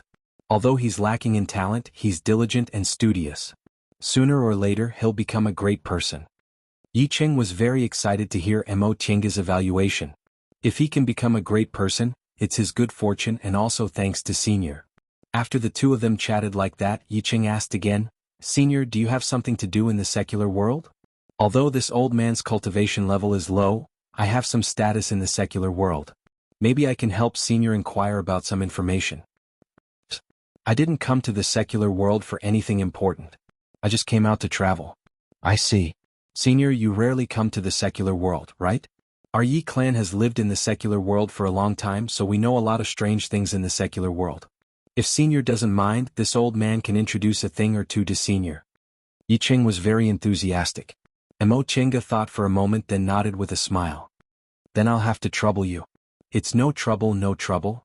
Yi Ching said, "Senior must be tired since you came all the way from Kunwu. How about staying at my place for the time being? Later on, this old man will deliver all the information my family has gathered to you." Mo Chinga originally didn't have the patience to deal with people like this, so she immediately agreed and left first. After watching Mo Chinga leave, Yi Ching suddenly asked, What's the identity of this martial uncle of yours? Yijinji was startled and somewhat frightened. Grandpa Patriarch, she's my martial uncle. She's a foundation building cultivator? Yes. Martial uncle has been in closed-door meditation for 5 years and has just reached the peak of the middle stage of the foundation building realm. Now, Grandmaster ordered her to leave the mountain to travel. She's training her mental state so that she can break through to the late stage of the foundation building realm. I see. Yi Qing frowned slightly. How old is this senior? How's her aptitude? She's only in the foundation building realm, but your nascent soul Grandmaster actually accepted her as a disciple? Yi Jinji saw that Yi Qing didn't look suspicious, so he calmed down and answered, Martial uncle, she should be 37 years old. I'm not very clear about her spiritual roots, but I know it's a very special kind of spiritual roots that aren't inferior to single spiritual roots. 37 years old? Yi Qing was astonished. 37 years old, and her cultivation level was in the peak of the middle stage of the foundation building realm. No wonder she could be accepted as a disciple by a nascent soul cultivator. She must be a genius. How's your relationship with your martial uncle? Yi Jinji thought for a moment then answered, Ever since I entered my master's tutelage, martial uncle taught me personally, so it's not wrong to say martial uncle is my master. Then does your martial uncle have other disciples? No. Martial uncle is still young, so he only taught me on behalf of my master. He doesn't have any disciples. Upon hearing this, Yi Qing pondered for a moment while stroking his beard. All of a sudden he cautiously said, from now on, you have to get closer to your martial uncle. With her current age and cultivation level, as well as the last disciple of a nascent soul grandmaster, she'll certainly have a bright future. You'll definitely benefit from being on good terms with her. Yi Jinji knew Grandpa Patriarch's words were for his sake, but it really made him unhappy. He was close to his aunt from the start, so it wasn't because of any benefits. Grandpa Patriarch, martial uncle sincerely treats me well, and I also sincerely respect her. Rest assured, my relationship with martial uncle has always been very good. Chapter 153. Knock knock. 2 soft pecking sounds came from outside the door. Emo Chinga stopped cultivating. She swept the door with her divine sense and removed the restriction outside. Please come in. The one who pushed the door open was Yi Jinji's mother, Madame Yen. Madame Yen brought 4 maids with her. She smiled before saying anything. Senior, did I disturb you? Emo Chinga had a good impression of this Madame Yen, probably because her maternal love for Yi Jinji reminded her of her own mother. Nothing. Is something the matter, madam? Oh, it's like this. The guest room is simple and crude, and I'm afraid Senior won't be used to it. As she spoke, she signaled the maids to put down the things in their hands. Emo Chinga glanced at them. They were all flashy but impractical things used by rich people, so she shook her head. Madam, you don't have to be so polite. It's not good for cultivators like us to pay too much attention to external objects. These things are useless to me, so Madam doesn't need to worry about them. Senior is an honored guest of my Yi clan. I'm afraid I'm not good enough. Emo Chinga smiled faintly. I understand Madam's intention, but these external objects are really unnecessary. Seeing how determined she was, Madame Yen had no choice but to order all the maids to leave. However, after hesitating for a moment, Madame Yen still smiled and said, I have something to tell Senior. I don't know if it's convenient for Senior. Madam, if you have something to say, just say it. With her permission, Madame Yen ordered the maids to leave first and stayed alone. Senior, I shouldn't disturb your cultivation for such a trivial matter, but I'm a mother, so I always want to know more about my son. Madame Yen paused nervously for a moment before continuing, You're Zhen'er's martial uncle, and you've spent a lot of time with Zhen'er in the past 10 years. However, I haven't been able to see him for such a long time. Senior, are you willing to tell me about Zhen'er? How has he been all these years? Has he suffered any grievances? How is he now? Emo Chinga had no reason to refuse such a small request. A mother whose child had been away from her for 11 years was naturally eager to know more about her child. Madam, you don't need to worry. Jinji is doing very well. He's an advanced inner disciple of a core formation cultivator, so he'll be fine. Really? Does he have friends in the sect? Were you bullied? Emo Chinga chuckled. His grandmaster is Lord Daoist Jinghe. Who would dare to bully him? Moreover, if you want to bully him, I won't ignore it. Don't worry, madam. This child has a gentle personality and is very popular. That's good. Madame Yen was gratified. Jin has been sensible since he was a child. If there is anything wrong, he definitely won't tell us. I was worried about this, so I came to disturb Senior. Senior Jin has already reached the 10th layer of Qi refining. Why did he choose to leave the sect at this time? Upon seeing Madame Yan's worried expression, Mo Chenga explained, I originally wanted to wait until he built his foundation before letting him come back on his own. But Jinji really missed you guys, so he begged you for a long time. Coincidentally, I was ordered by my master to leave the mountain, so I sent him here directly. So that's how it is. Madame Yan's gaze swept over Mo Chenga, then she suddenly asked, Senior, you look so young. May I know how old you are? This question was indeed a bit abrupt, so Mo Chenga was startled. Her age wasn't something she couldn't say, so she answered, I'm 37 years old now. Senior's age is similar to mine, but you look like a 17 or 18-year-old girl. You really make mortals like me envious. In fact, Madame Yan's appearance was already quite young. Yi Jinji happened to be 20 years old, and Madame Yan was his birth mother, so she must be at least 35 years old. However, she took good care of herself, so there weren't any wrinkles on her face. She looked like she was in her 30s, which was the age when women were most mature and charming. Mo Chenga didn't flatter her back. Instead, her sharp gaze swept over Madame Yan's face and she asked faintly, Madam, what do you mean? If she couldn't hear the hidden meaning behind Madame Yan's words, she'd be too slow. Sure enough, this Madame Yan's intention wasn't that simple. Being stared at like this, Madame Yan was a bit embarrassed. She stammered, It's nothing.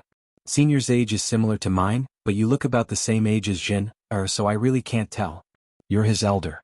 Presumably, if I said your brother and sister, other people would also believe it? Mo Chenga suddenly felt like she didn't know whether to laugh or cry. This Madame Yan was obviously worried that there was some unexplainable relationship between her and Yi Jinji. Nevertheless, Mo Chenga's expression didn't change. She just stared straight at Madame Yan. Madame Yan was only a mortal. Under Mo Chenga's inadvertent spiritual aura pressure, she had no ability to resist at all, causing her to break out in a cold sweat. She hastily grabbed a handkerchief to wipe her sweat, but she couldn't even lift her hand. With great difficulty she said, Senior, if I offended you in any way, please forgive me. Madame Yan recklessly speculated about her relationship with Yi Jinji. Although she was Yi Jinji's mother, it still made Madame Yan feel displeased, so she deliberately acted like this. Now that Madame Yan saw that Madame Yan was showing weakness, she withdrew her spiritual aura pressure and said coldly, For cultivators like us, looks are merely the bones beneath the skin. Madam, you shouldn't say such things in the future. Madame Yan naturally didn't dare to refute her. She recalled the clan head's instruction to treat this senior well. Her behavior just now might have already offended the other party, so she repeatedly apologized. Senior, please forgive me for offending you. I'm just an ignorant woman who didn't know about cultivators' taboos and spoke nonsense. Mo Chenga interrupted her. Madam, you're Jinji's mother, so there are some things you have the right to ask clearly. If you don't ask clearly, presumably you also won't feel at ease, right? That being the case, if there's anything you want to say, just say it. Madame Yan finally calmed down a bit when she heard no anger in Mo Chenga's tone. Upon seeing Mo Chenga's calm demeanor, Madame Yan couldn't help but feel ashamed. Senior, please forgive me. I really saw that you and Jinji have a close relationship, so I was afraid that child would make a mistake. You're his martial uncle. If that child doesn't understand things, wouldn't he implicate you and ruin your clean reputation? She spoke politely, but this Madame Yan wasn't someone who didn't understand things. Mo Chenga softened her tone. Madam, Yi clan has been in the secular world for more than 20 years, right? Have you ever been to Kunwal? Madame Yan was startled, but she soon nodded. When she married into Yi clan was already Marquis Chaininghao in Wei country, so she naturally hadn't been to Kunwal. It's no wonder you don't know about the cultivation world. In the cultivation world, there's no such thing as human relationships in the secular world. Everything is determined by cultivation levels. Regarding dual cultivation, seniority and age have nothing to do with other people. No matter who Jinji likes, it won't affect his future. Upon seeing Madame Yan's complexion turn pale, Mo Chenga smiled and continued, Besides, how can one's age be accurately determined based on one's appearance? That master of mine is more than 800 years old, but he looks like he's only in his 30s. Jinji's master also looks similar to Jinji's age. Madam, Jinji respects me as his master, so how could there be anything embarrassing? Madam, please don't think too much. Otherwise, if Jinji finds out, he'll inevitably be sad and embarrassed. Madame Yan's face turned green then white, but she couldn't say anything. She was just a mortal woman.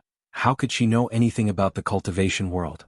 As a mother, she was just worried about her child. Chinga's straightforwardness made her feel too ashamed to show her face. Alright, I'm going to continue cultivating. Madam, it's rare for Jinji to come home, so you'd better spend more time with him. Chinga straightforwardly sent the guest off, then sat cross-legged and closed her eyes, looking as if she didn't want to say anything. Madame Yen bowed embarrassedly then retreated. Chinga didn't care too much about this matter. This Madame Yen was a mortal woman, so it was understandable that she didn't understand. Mortals always thought that when men and women were the same age, even if they had different seniority, something was bound to happen. However, they didn't know that in the cultivation world, judging people by their age was the most ridiculous thing. Chinga cultivated until the evening. Yi Ching, the patriarch of Yi clan, sent someone to invite her, saying she came from afar and that they were holding a banquet to thank her master in Jinji's stead. Chinga thought about it but still went to the banquet. Before his death, second uncle entrusted her to take care of Yi clan when she had the ability. Now that she came to Yi clan, doing something within her ability was also something she ought to do. Senior, you're finally here. Please sit, please sit. As soon as Chinga arrived at the banquet hall, Yi Ching enthusiastically welcomed her. A banquet table was already set up in the hall. Golden cups and silver cups could be seen, and the place was resplendent. Martial uncle. Yi Jinji also came over. Chinga smiled at him. This was a private banquet, so there weren't many people present. Aside from Yi Ching, Yi Jinji, and Yi Jinji's father, Yi Juan, there were 4 other people. All of them were cultivators, but their cultivation levels were only in the first or second layer. 2 of them were middle-aged, one was a young man and one was a teenager. Yi Ching introduced them one by one. Senior, these are my Yi clan's good-for-nothing juniors, Yi Mao, Yi Yu, Yi Bing, and Yi Dun. Yi Mao and Yi Yu were the 2 middle-aged men. Judging from their seniority, they should be in the same generation as Yi Ching. Yi Bing was the young man. His name was in the same generation as Yi Juan, but Yi Dun didn't know his seniority. However, according to Yi clan's naming convention, Yi Jinji was an exception. Chinga didn't know whether it was because he was placed high hopes on him since he was a child. Junior greets senior. All the cultivators of Yi clan were extremely respectful. Chinga was impatient with these things, so she said, "We're all cultivators, so we can dispense with these common customs." Yi Ching noticed she wasn't happy, so he hastily stopped her and said with a smile, "In that case, we'll do as senior said. You can all take your seats." Everyone from Yi clan took their respective seats. Yi Ching gave the order to start the banquet, and a maid immediately came forward to open the lids of the bowls. Delicacies from the land and the sea were all extremely luxurious. Yi Ching said humbly, "This old man knows senior has already transcended the mortal world. It's just that we've been in the secular world for a long time, so we can't bring out anything good. Although these foods are from the secular world, they can still be considered delicious." Chinga smiled faintly. "Patriarch Yi, you don't have to be so polite." "Yes, Grandpa Patriarch," Yi Jinji said. "Martial uncle won't blame us." Seeing this, Yi Ching couldn't help but criticize him. "Child, no one will blame you for being too polite." Yi Jinji wasn't convinced. Just as he was about to say something, Chinga stopped him and said with a smile, "Your Grandpa Patriarch is right. If you want to interact with others, you'd better behave like this. But there's no need for that today. Patriarch Yi, I watched Jinji grow up, so I don't treat you as outsiders. You can dispense with these empty formalities." Upon hearing the words, "I don't treat you as outsiders," Yi Ching instantly felt comfortable. He smiled and nodded repeatedly. "Yes, yes. Since senior said so, we'll do as you say." Soon after, everyone persuaded Chinga to drink some wine and began to chat with her. Yi clan had left Kunwo for several decades. Now that they suddenly met a foundation-building senior, they naturally had a lot of things to ask about cultivation. The teenager called Yi Dun in particular, still had the temperament of a child, so he wasn't as reserved as the adults. If he had any questions, he just opened his mouth and asked. He was reprimanded by his elders, but after seeing Chinga kindly answering all of their questions, the elders finally let him go. Gradually, under the control of Yi Dun and Yi Jinji, the adults also relaxed. This way the guests and the hosts were both happy. "By the way, senior." When they were almost done talking about cultivation, Yi Ching suddenly said, "There's one thing Junior doesn't quite understand, so I'd like to ask Senior." "Please ask." Yi Ching looked quite hesitant, but in the end he asked, I saw that the spirit tool Senior gave Jin didn't seem to be an ordinary one. May I know where Senior obtained it? Mo Chinga was stunned, but she immediately understood what he wanted to ask. The spirit tool in Yi Jinji's hand was the greenwood sword, right? This sword came from Yi clan, so this patriarch of Yi clan had probably seen it before. She glanced at Yi Jinji, but Yi Jinji lightly shook his head, indicating that he didn't say anything. Mo Chinga smiled and said, "This thing came from a good friend of mine. It's a family heirloom." Yi Ching looked surprised. He asked eagerly, "May I ask Senior, what's your friend's name and where is she now?" Mo Chinga was slightly surprised. "Her surname is Yi and her name is Xiaotian." "What? Does Patriarch Yi know her?" Yi Ching was stunned again. "Her surname is Yi, but why is her name Xiaotian? There's no such person in the clan." "Then what about your friend's age and cultivation level?" "She's about the same age as me, but she's already in the foundation building realm." The more Yi Ching asked, the more baffled he became. This doesn't match at all. He wouldn't be surprised if she said she bought this greenwood sword from somewhere, but she said it was Yi Xiaoyan's family heirloom, and she was even a young foundation building cultivator. Mo Chinga seemed to suddenly remember something. "Right, my friend was originally from a cultivation clan. Later, her clan declined and she moved to the secular world. Could it be?" Yi Cheng's eyes brightened. "That sounds like our clan, but I'm not familiar with this name." Mo Chinga thought for a moment, then said, "She originally had an uncle named Yi Jiang. Do you know him, Patriarch Yi?" Upon hearing this name, everyone in Yi clan became excited. They looked at each other and saw surprise and doubt in each other's eyes. In the end, Yi Ching asked, "Senior Yi Jiang? Are you sure that's his name?" "Of course." Mo Chinga's heart was clear, but she pretended to be calm. "I remember she said Yi clan used to be a cultivation clan in Mount Qingming. Her father was the most talented cultivator in Yi clan. Back then his name shook Western Kunwo. He successfully formed his gold core when he was only 100 years old. Patriarch Yi, is this true? Yi clan's most talented cultivator successfully formed his gold core when he was 100 years old." Yi Ching muttered with a fanatical look in his eyes. Of course he remembered. When he was born, it was the Yi family's golden age. That genius cultivator brought honor to the Yi family that they had never had before. But later, Yi Zhuan took over the conversation. He was the most outstanding cultivator in Yi clan. His name was Hai. Correct. Mo Chinga smiled. That being the case, the clan my friend was talking about was your Yi clan. This is really fate. Unfortunately, I haven't seen my friend for a long time. I don't know where she is now, so I can't tell her. After all, Yi Ching was the patriarch. After his excitement, he was now full of doubts. "But, our granduncle didn't leave any descendants? I'm not sure about that." Mo Chinga simply pushed the matter aside.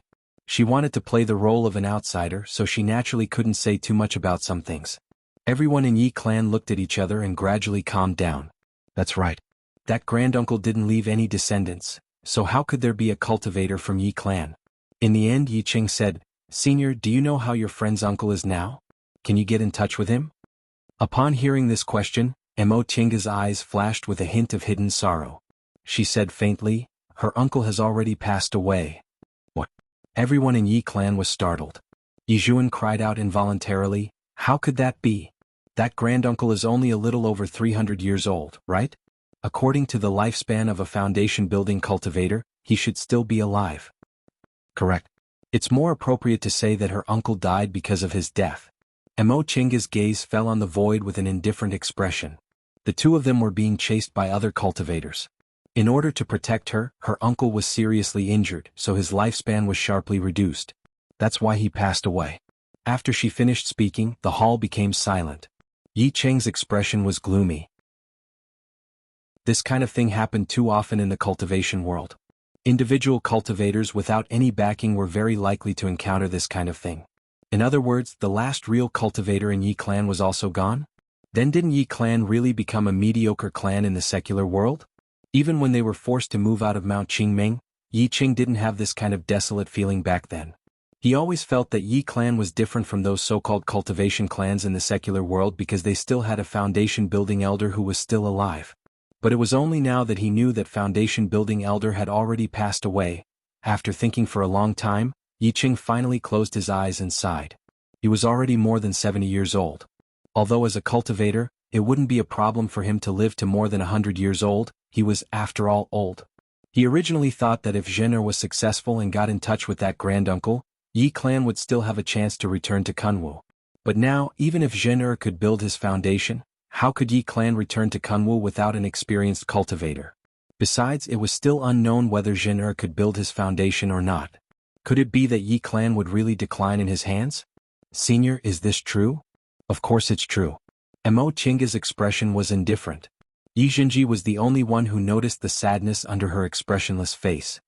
He gently touched her, then called out in a low voice, "Martial uncle?" Mo Chinga shifted her gaze and smiled at him. There was a meaning in her smile that Yi Jinji couldn't understand. Yi Qing muttered, "So, our Yi clan can't return to Mount Qingming?" He suddenly cheered up. "Senior, that friend of yours, has he really built his foundation now? Can you contact him?" "I can't." Mo Chinga flatly refused. "Patriarch Yi, my friend, promised uncle that when he forms his gold core, she'll give Yi clan a certain amount of help. However, it's best if Yi clan doesn't return to Kunwu. You have to know that enjoying glory and splendor in the secular world is much happier than being weak and living in Kunwu in constant danger." Chapter 154. As the wind blew, a small brown spiritual beast whimpered and rushed to bite Mo Chinga's sleeve. Mo Chinga patted its head softly. "Don't make trouble. Be quiet for a while." The inferno beast blinked its black eyes, then lowered its head and sat motionlessly next to her. Amused by its aggrieved expression, Mo Chinga couldn't help but pat it again. "What's wrong? Do you think Jinji spoils you more when you're with him?" The inferno beast whimpered, but it was unclear whether it agreed or disagreed. Mo Chinga once again stroked its head. She stared at the flowing stream and heaved a sigh. "I'm not a good master. I only let you cultivate on your own and help me concoct medicinal pills, but I never played with you." The inferno beast whimpered, bit the hem of her sleeve, and swayed it as if it was acting spoiled. Mo Chinga smiled and said softly, "Xiaohua, stay with Jinji, okay?" Upon hearing that, the inferno beast raised its head and stared at her face, seemingly not understanding why she said that. "There's no spiritual beast contract between us. The reason why you're so close to me is because the virtual sky world and my divine breath are connected. You've lived here for a long time, so you naturally sensed me. You watched Jinji grow up. All these years when you weren't in the virtual sky world, you were always by his side, so your feelings for him are deeper than mine. Right now, I don't feel at ease leaving him alone in the secular world. Can you stay with him?" The inferno beast's eyes widened, but it didn't make a sound. Mo Chinga knew this inferno beast ate something in the virtual sky world that made it more intelligent than ordinary spiritual beasts, so she didn't order it. She wanted to discuss with it. "Don't worry. I concocted a lot of medicinal pills for second and third rank spiritual beasts. I'll give them to Jinji, and you won't have any problems cultivating. I'll be gone for at least 3 years or at most 5 years, so I'll be back before you advance." This was what she thought about for a long time. Without the inferno beast, it would only be inconvenient for her to concoct medicinal pills. However, Jinji hadn't built his foundation yet, so she didn't feel at ease leaving him alone in the secular world. It was better to keep Xiaohua by his side. With a second-rank spiritual beast, even if he encountered danger, he would be fine. The inferno beast lowered its head and whimpered a few times. It was a little depressed, but it did not object. Mo Chinga chuckled. She took out several medicinal pills and fed them to it. She then heaved a sigh and said, "I'd better leave first. Yi clan. I can only help them this much. Unless, one day, a large number of descendants with spiritual roots appear and are able to support a clan, or if I form my nascent soul, I can protect them. At present, I don't have enough strength. Telling them my identity will only cause more trouble. I hope Shinma understands what I'm thinking." "Auntie." Yi Jinji's voice came from outside. Mo Chinga raised her hand. With a flash of light between her eyebrows, she arrived in reality. Once the restriction was opened, Yi Jinji stepped inside. When he saw her, he smiled and said, "Auntie, it wasn't easy for us to leave the mountain, but you're cultivating again." Mo Chinga smiled and shook her head. "I'm used to it. In the past, his aptitude was too poor, so he could only make up for it with hard work. Now that his aptitude was good, he was more worried that he would be too lazy to cultivate and waste his good aptitude." When Yi Jinji came in and opened the restriction again, she asked again, "What's wrong? Aren't you accompanying your family? It'll be hard to see them in the future." Upon hearing this question, Yi Jinji sat down on the table gloomily. "Don't mention it. I was talking with my father and the others, but I couldn't get used to it, so I came out. Couldn't get used to it? Emo Chenga was puzzled. She raised her chin and said, "Sit properly on the chair." Yes. Yi Jinji obediently got down from the table, pulled a chair and sat in front of her. He said with a puzzled tone, "I'm baffled. I remember when I was a child, my father was also very diligent in cultivating. Why is he like this now?" Like what? Yi Jinji paused for a moment, then said with some annoyance, "My father always talks to my uncles about eating, drinking, having fun and playing politics. I don't want to listen, so I said I was looking for Auntie." Seeing Yi Jinji's unhappy expression, Emo Chenga smiled and said softly, "Jinji, how old is your father this year? How's his cultivation level?" Yi Jinji was stunned. "My father is already 45 years old, but he's still in the first layer of the aura refining realm." Seeing that he seemed to have understood something, Emo Chenga said with a smile, "Although your aptitude isn't outstanding at Xianqing school, you still have hope in cultivating.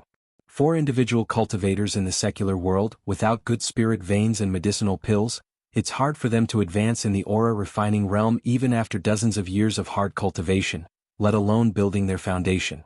It's not that your father and the others don't want to advance, but they don't feel hope." But Yi Jinji wanted to say something, but he felt he couldn't refute her. Emo Chenga said, "Jinji, do you still have many medicinal pills for aura refining cultivators?" Yi Jinji nodded. "I originally wanted to give them all these medicinal pills, but after seeing them like this, I don't want to." "It's precisely because they're like this that you have to give them." "Why?" Yi Jinji didn't understand. Emo Chenga said, "Your father hasn't been able to make a realm breakthrough for dozens of years, so he naturally lost interest in cultivating. If you give them medicinal pills now and let them see the hope of advancing, their hearts will naturally return to cultivating. They're not mortals. What else in this world is more attractive to them than advancing their cultivation realm?" Yi Jinji suddenly understood. "Right. Why didn't I think of that?"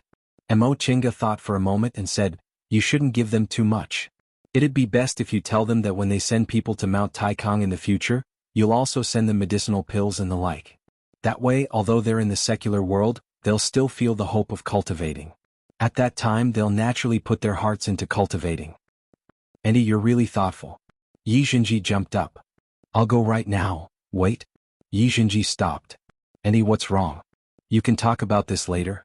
Right now I have something to tell you." Emo Chenga said calmly, "I came to Yi Clan this time just to send you off. Now that you've safely arrived, I'll leave tomorrow."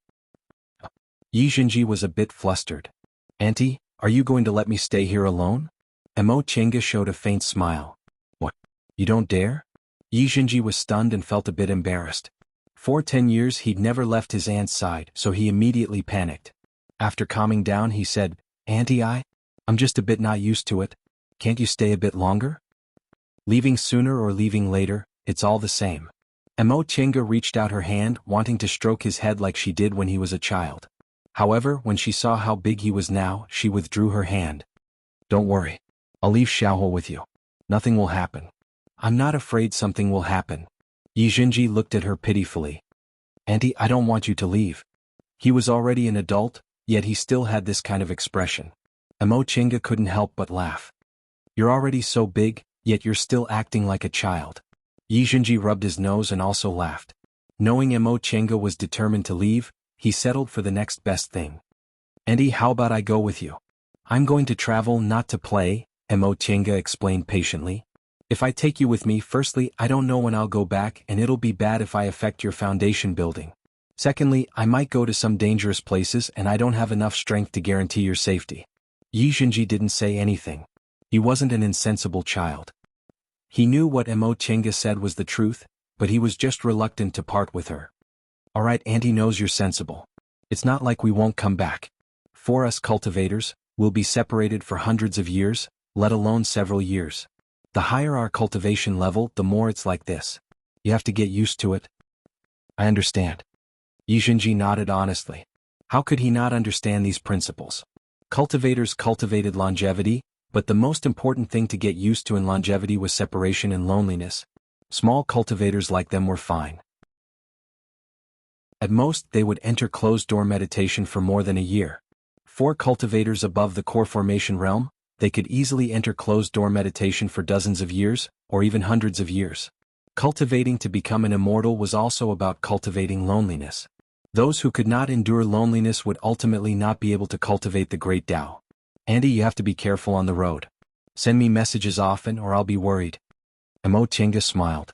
Although she was lonely, it was still warm to have someone caring for her. And you have to cultivate well. You can't neglect it, but you also can't be impatient. If you have any problems, go ask your grandmaster. Although your grandmaster has a strange temper, he sincerely supports the younger generation. If he says something, you must listen to him. I understand. Yi Xinji nodded. He thought for a moment, then asked, by the way, Auntie, what if my master comes out of closed-door meditation? Emo Chinga raised her eyebrows. Master is master. Is there still this and that? Yi Xinji touched his head, then said innocently, I said he's my master, but I've never seen him until today. And he is my real master. That master is just a cheap master I picked up. Hearing this title, Emo Chinga couldn't help but burst into laughter. Cheap master. The aunt and nephew duo really agreed on this point. Their masters were all picked up by others. By the way, Andy, what does my master look like? Hualing said he saw him when he was a child, but he can't remember him clearly. Other senior martial brothers and sisters all say I'm lucky. My master is second to none among the younger generation in Shenqing School. He's already in the late stage of the core formation realm. If he succeeds in forming his nascent soul within 100 years, then I'll be really lucky. In any case, I'm too lucky. Yi Xinji felt his words were too vulgar, so he hurriedly changed the subject. Emo Chinga was speechless. That was true. There was a world of difference between the advanced inner disciple of a core formation cultivator and the advanced inner disciple of a nascent soul cultivator. If Qin Shoujing really succeeded in forming his nascent soul, although Xinji was only under his name, he would still be extraordinary. At that time, his disciple rations, Immortal's Cave, and resources would all be greatly different from what they were now. When she was still taught by martial uncle Xianin, she only had a bit of money.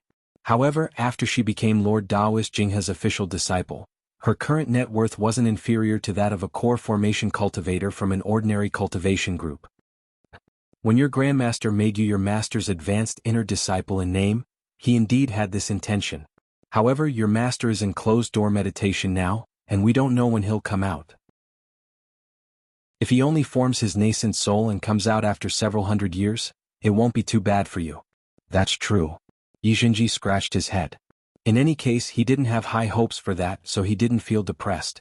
The one who really taught him how to cultivate was his aunt. In any case, it didn't matter if he had that cheap master or not. Auntie, you haven't told me what my master looks like. Emo Chinga chuckled. What if I say I've never seen him before? Yi Xinji's eyes widened. How could that be? They said the relationship between you and master isn't ordinary. Oh. Emo Chinga frowned slightly. How is it not ordinary? What did they say? They said, Auntie, you were originally recommended into the school by master. Grandmaster only accepted you as his disciple because of master. That's about it. Emo Chinga's expression softened. When I entered the school, your master was already a core formation cultivator, so why did he have to appear in person? Yi Xinji thought for a moment, then nodded. That's true, they're right. Your master is the cultivator with the highest chance of advancing to the nascent soul realm among the younger generation of Shenqing School. With his cultivation speed, it's not impossible for him to advance to the nascent soul realm in about 100 years. It's fine if your master doesn't come out of closed-door meditation during this time, but if he happens to come out, you still have to treat him with respect. This is also your grandmaster's idea. And? Yi Xinji paused for a moment, then said, but I already have an aunt. Master's only my master in name? Emo Chinga smiled bitterly at his childish words. Auntie's age and cultivation level are clear for all to see. Not to mention anything else, you'll only be building your foundation in about 10 years, so I definitely won't be able to advance to the core formation realm during this time, so I won't be able to help you that much. I'm not that materialistic. Yi Xinji shouted. If it wasn't for Auntie, I wouldn't be who I am today. No matter how good that cheap master is, what does it have to do with me? Emo Chinga felt both happy and worried when she heard this.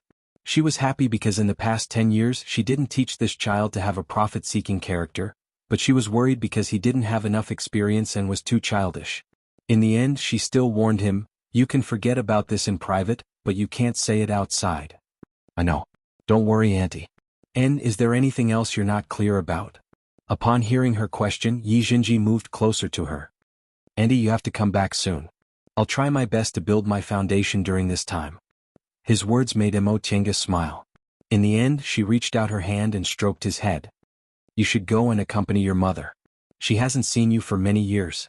She misses you very much and talks about you all the time. You should tell her everything you need to tell her. Don't let your mother worry. I know. Emo Chenga withdrew her hand, then opened the restriction. She then sat cross-legged and closed her eyes. Yi Jinji hesitated for a while, reluctant to part with her, but in the end he finally left. Emo Chenga only opened her eyes when she heard the sound of the door closing. Her eyes were filled with worry. This child is really like me in the past. Or maybe I didn't think things through carefully enough. Although I gave him enough care, I let him develop a dependent personality. Just like back then, she relied on second uncle. When he lost him, she was in so much pain that she wished she was dead. It wasn't that this kind of deep affection wasn't good, but deep affection required a magnanimous mind to accommodate. According to the Taoist scriptures, absolute oblivion didn't mean that one was heartless. Oblivion meant that one couldn't be moved by emotions. This was the principle of forgetfulness. It wasn't that cultivators couldn't have attachments. There were also people with magnanimous minds who loved each other and raised children and grandchildren, which didn't affect their cultivation. However, ordinary disciples couldn't do that. Therefore, cultivation groups disapproved of disciples having too much contact with their clans. Yi Jinji was facing this kind of problem now. After living together for 10 years, he was like a teacher, like a father, like a mother, like a brother, just like the feelings she had for second uncle in the past. But it was also because he was too young. Emo Chenga recalled that she lost second uncle at this age. If she hadn't been by her side to support her, maybe she wouldn't have been able to stand up so quickly. When she thought of this name, she felt a stabbing pain in her heart, but she soon calmed down. This was her luck, but it was also her fate. If it wasn't because of this, it might take a long time for her to recover her mental state. If it wasn't because of this, she wouldn't have fallen in love with someone so easily. Fortunately, she rationally cut off this feeling. Later, she vaguely realized some things, which made her even more grateful for her decision at that time. Thinking up to this point, Emo Chenga rubbed the space between her eyebrows and shook her head. Forget it. She shouldn't think too much. She was herself and Jinji was Jinji. The difference between men and women was also reflected in their personalities. Maybe during the time she was away, Jinji would come into contact with other people more, and this dependence would fade. As for seeing through it, that would depend on fated chances. Early the next morning, Emo Chenga packed her things and left Yi Clan. Everyone in Yi Clan came out to see her off. Last night, Emo Chenga asked Yi Jinji to give some medicinal pills, spirit tools, and other things she didn't use to Yi Clan's patriarch as a gift from a senior. Yi Clan was deeply grateful for this. Yi Clan had been in the secular world for a long time, so they had long run out of savings. Back when they sent Yi Jinji to the mountain, they only took out 2 or 3 spirit stones and several medicinal pills, which clearly showed how poor their resources were. Because Emo Chenga was Yi Jinji's martial uncle, she took out more than 10 bottles of medicinal pills and spirit tools, which were indeed huge wealth for Yi Clan. In fact, those medicinal pills were leftovers from when she learned how to concoct medicinal pills, and the spirit tools were also collected from the cultivators she killed years ago. None of them were good things, so she didn't give them to Yi Jinji and just casually threw them in a corner of her Chenkuan bag. Now she could use them. Jinji, I'll leave Xiaohua to you. Take good care of it. When you go back, bring it back to the school, understand? Yi Jinji nodded and took the Inferno Beast. In the past 10 years he could be said to have grown up with Xiaohua. The relationship between man and beast was very good, so he naturally carried Xiaohua. When everyone in Yi Clan saw this Inferno Beast, their eyes widened. Several cultivators from Yi Clan could see that this Inferno Beast was a second-rank spiritual beast. A second-rank spiritual beast was equivalent to an early-stage foundation-building cultivator, yet he actually gave it to Yi Jinji just like that. Senior. Yi Qing stepped forward, pointed at the Inferno Beast in Yi Jinji's arms, and said in fear and trepidation, "Giving this spiritual beast to Zhen, isn't too good, is it?" Emo Chenga turned to look at him and asked, "Does Patriarch Yi think there's a problem?" Yi Qing said, "This is a second-rank spiritual beast, so it should be able to help you. If you give it to Zhen, what will you do for yourself?" Emo Chenga said faintly, "Even if this spiritual beast stays with me, it won't be of much use, so it'd be better to let Jinji take care of it." Rest assured, Patriarch Yi Xiaohua grew up with Jinji, so their relationship is very good. It won't hurt Jinji. That's not what I meant. Chenga knew he was just worried, so she waved her hand and interrupted him. Patriarch Yi, rest assured. Alright, Jinji, Martial Uncle will leave now. You stay at home for several months, but remember to return to the school on time. If you miss the test, the next time will be 3 years later. I know, Martial Uncle. Rest assured, I know all of this. And then I'll leave now. You don't need to see me off. After she said that, she no longer spoke any nonsense. With a wave of her hand, the white silk handkerchief appeared, then she transformed into a flight light and disappeared into the horizon. Chapter 155. The white silk handkerchief rose up and a flight light flashed by. This kind of flying technique made the low-level cultivators of Yi clan extremely envious. When the other cultivators in Tong and City felt the pressure of a foundation-building cultivator, their expressions changed. Only when the pressure was far away did they dare to look around. Chenga rode the white silk handkerchief until she was some distance away from Tong and City. She then retracted her spiritual aura pressure. The reason why he deliberately revealed the aura of a foundation establishment cultivator in Tong and City was to intimidate others, to let them know that the Yi clan had connections with a foundation establishment cultivator, so that they wouldn't be bullied by others. This was the secular world. Most of the itinerant cultivators in the secular world had no hope of reaching the Great Tao, and their cultivation was between the first to the third layer. A foundation establishment cultivator was enough to intimidate them. The flight light of a foundation-building cultivator wasn't slow, and the white silk handkerchief was an excellent flying magic weapon.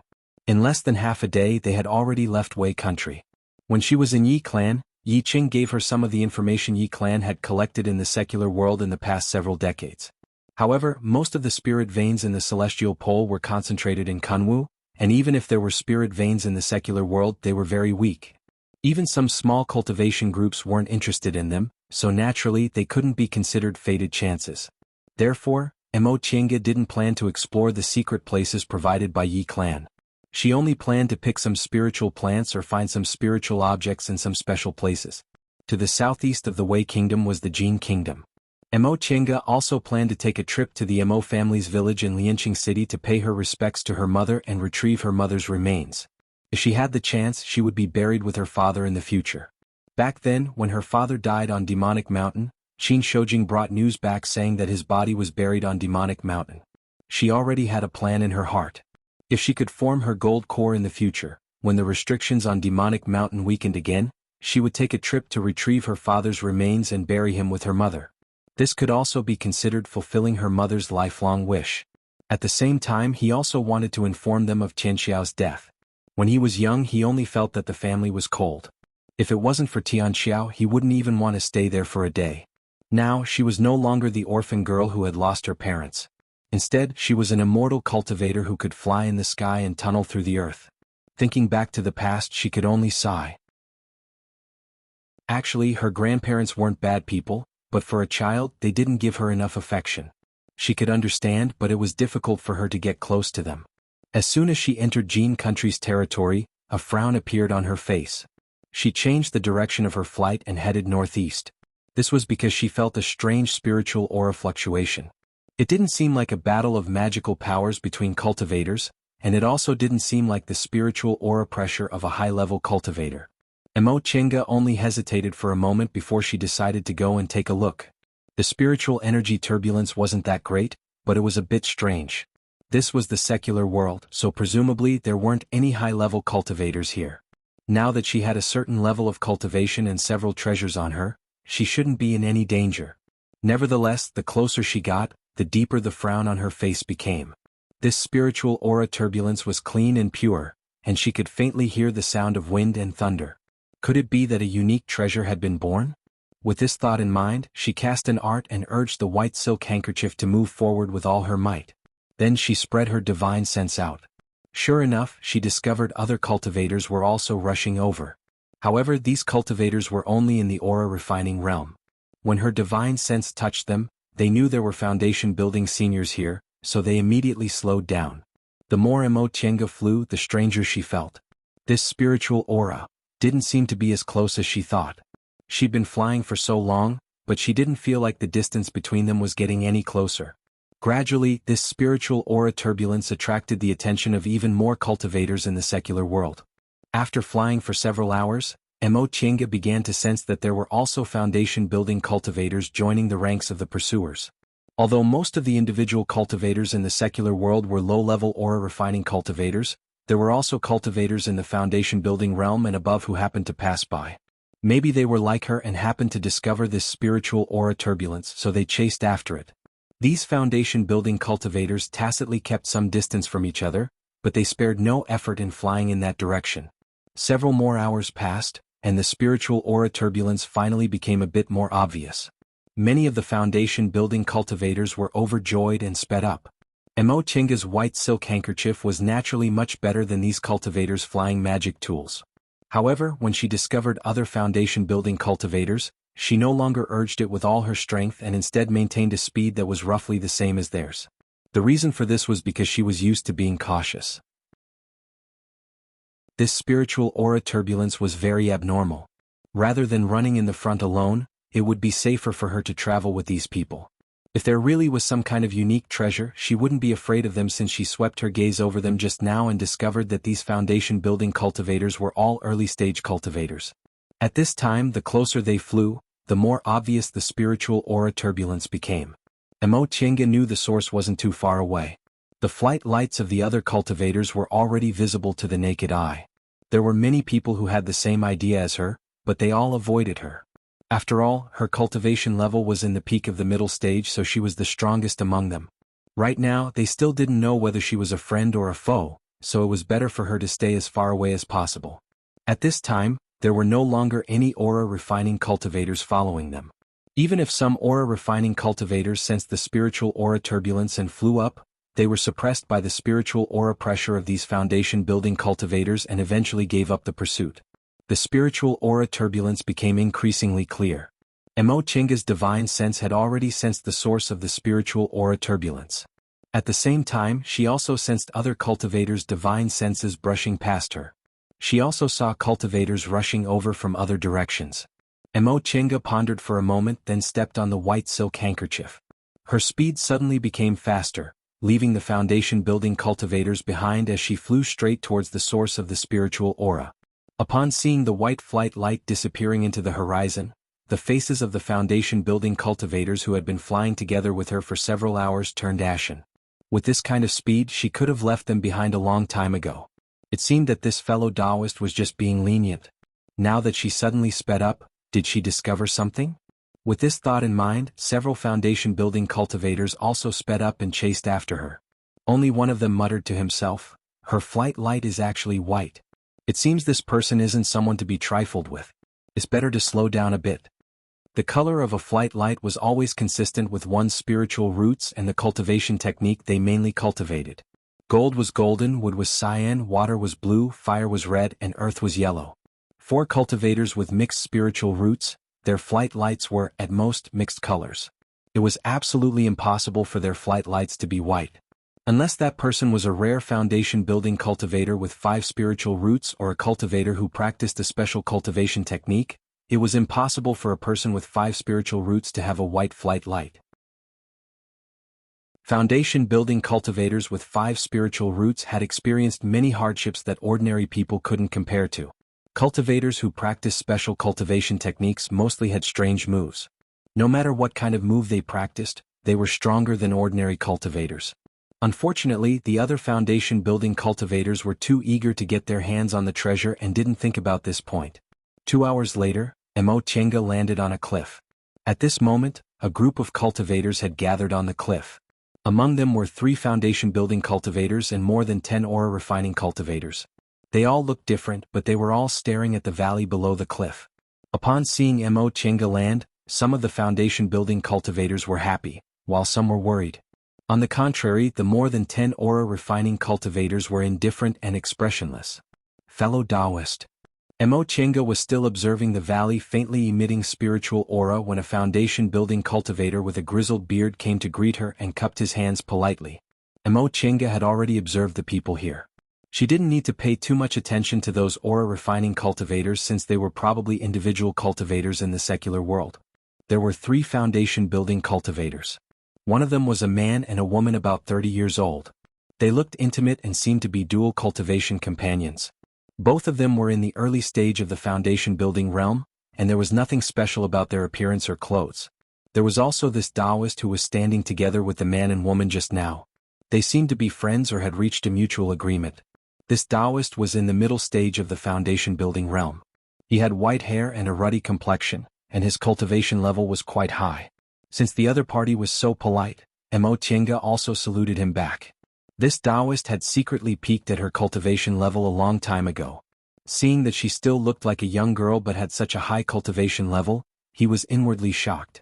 In the cultivation world, although cultivation techniques with the effect of retaining one's youth weren't rare, they weren't common either.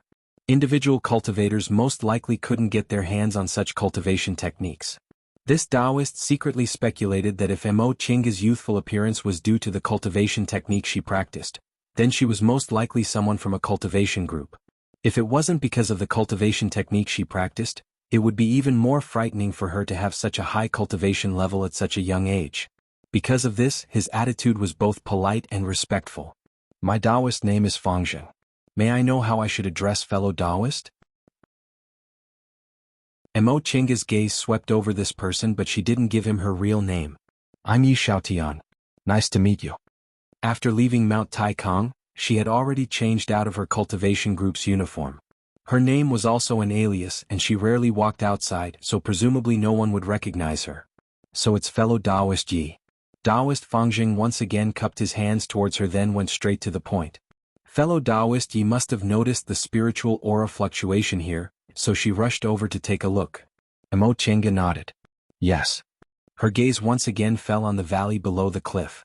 This place didn't look like a spirit vein no matter how she looked at it, and this valley also didn't look special, so why was there spiritual aura here? Taoist Fangzheng smiled. What a coincidence. These two fellow Taoists and I also came to take a look because of this. Is that so? Mo Tienga answered faintly. She already guessed this Taoist's intention. Presumably he wanted to invite her to go down the valley together. However, this valley didn't seem special, so why didn't the three of them, foundation building cultivators, dare to go down? Taoist Fangzheng looked a bit embarrassed to see her cold attitude, but Mo Tienga's cultivation level was slightly higher than his, so he endured it. Fellow Taoist Yi, brother Yao, his wife, and I have already examined the valley. Oh. Mo Tienga finally shifted her gaze from the valley to him. Taoist Fangzheng smiled and said, Fellow Taoist Yi, are you wondering why we stopped here and didn't go down the valley? Mo Tienga nodded. Indeed, the spiritual pressure wasn't strong. The three foundation building cultivators didn't move, and the dozen or so aura refining cultivators were still standing on the cliff's edge, whispering to each other, but none of them made any moves to go down. This was indeed strange. To tell you the truth, fellow Taoist, brother Yao, his wife, and I rushed here just now, then we went down the valley separately. Who would have thought the miasma and gales in this valley would be so powerful? We could block them once, but we couldn't block them twice. In the end, we had no choice but to come back up. Miasma and gales? Mo Tienga was rather astonished. If they were miasma and gales, how could the spiritual aura fluctuations be so gentle? Although there were faint sounds of wind and thunder, they were neutral and peaceful. Logically speaking, there shouldn't be any harmful miasma or gales. Taoist Fangzheng smiled bitterly at her expression. If fellow Taoist Yi doesn't believe me, you can go down and take a look yourself. Mo Tienga's astonishment disappeared, but she soon regained her composure. She said, No need. I presume fellow Taoist has no reason to deceive me. Correct, little sister. This is the truth. Right after she finished speaking, the brother Yao and his wife, Taoist Fangzheng mentioned, walked over.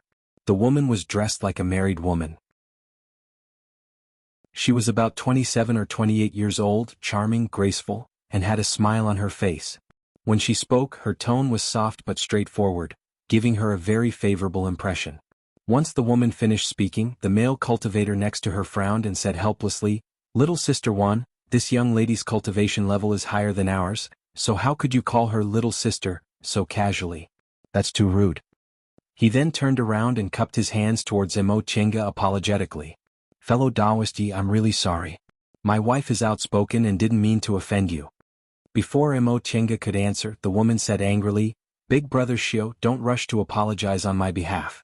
I'll bet with you that this little sister is really a little sister. The conversation between the husband and wife had another layer of meaning.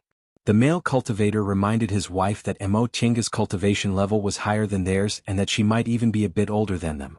Calling her little sister might be offensive, but mentioning a woman's age to her face would also offend her, so he didn't say anything. The woman understood her husband's meaning, so she focused on little sister. Once the woman finished speaking, her husband asked in confusion, "How can you be so sure?" The woman just smiled. It's a woman's intuition. As she spoke, she walked towards Mo Chinga, then affectionately pulled her hand and asked, "Little sister, am I right or am I not?" Mo Chinga also smiled. "May I know how old you and your wife are? If you don't tell me, I won't be able to answer." The woman was stunned, but she soon covered her mouth and laughed. "Look at my brain. I actually forgot such an important matter. My humble husband and I are only 100 years old this year." Based on the lifespan of foundation building cultivators, this was their real appearance. 100 years old, early-stage foundation building. Mo Chinga thought to herself that this couple was most likely not cultivators from small cultivation groups but individual cultivators. If they were cultivators from big cultivation groups, they were probably ordinary disciples. Most elite disciples from big cultivation groups had built their foundation early. Although not many of them formed their gold core, it wasn't a problem for them to cultivate to the middle or late stage of the foundation building realm. Very few of them stayed in the early stage of the foundation building realm at this age. Big Sister's guess is correct. Mo Chinga showed a faint smile. "I'm a bit younger than you too." Not only this couple but Taoist Fangjing's eyes also brightened. She was less than 100 years old, but her cultivation level was already in the peak of the middle stage of the foundation building realm. Mo Chinga didn't want to talk too much about this, so she changed the subject. "How much do the three of you know about the situation in this valley?" Taoist Fangjing regained his train of thought and immediately answered, "Brother Yao, his wife, and I discovered that we couldn't pass through the miasma and gales inside, so the three of us joined hands, but the result was the same. Fellow Taoist, take a look. Although the spiritual aura isn't intense, it's very pure. It's most likely the birth of some unique treasure. It'd be a pity if we missed it." Yes, us husband and wife also thought the same. The one who took over the conversation was the woman. "Little sister, I can see you're so young, but your cultivation level is already so high. You must be a disciple of a cultivation group, right? The three of us are individual cultivators, so it's really not easy for us to encounter the birth of a unique treasure. If you're also interested in the treasure, we can think of a way together. If you don't want to take risks, we won't stop you. Of course, if you think you can do it alone, just pretend you never heard our suggestion." Chapter 156. The woman's tone was gentle, but her words were straightforward. Right after she finished speaking, her husband pulled her again with a somewhat helpless expression. Mo Chinga could roughly guess what the male cultivator was thinking. This woman was really straightforward. If she was a hot-tempered person, she would probably be unhappy after hearing what she said. Mo Chinga was disinclined to get angry. Besides, this woman was just a bit too straightforward with her words. She didn't offend her. She said, "Big sister is right. Let me think about it." The woman beamed with joy. "That's what you should do. Little sister, think about it carefully." The male cultivator heaved a sigh of relief when he saw that she didn't take advantage of her higher cultivation level to attack them.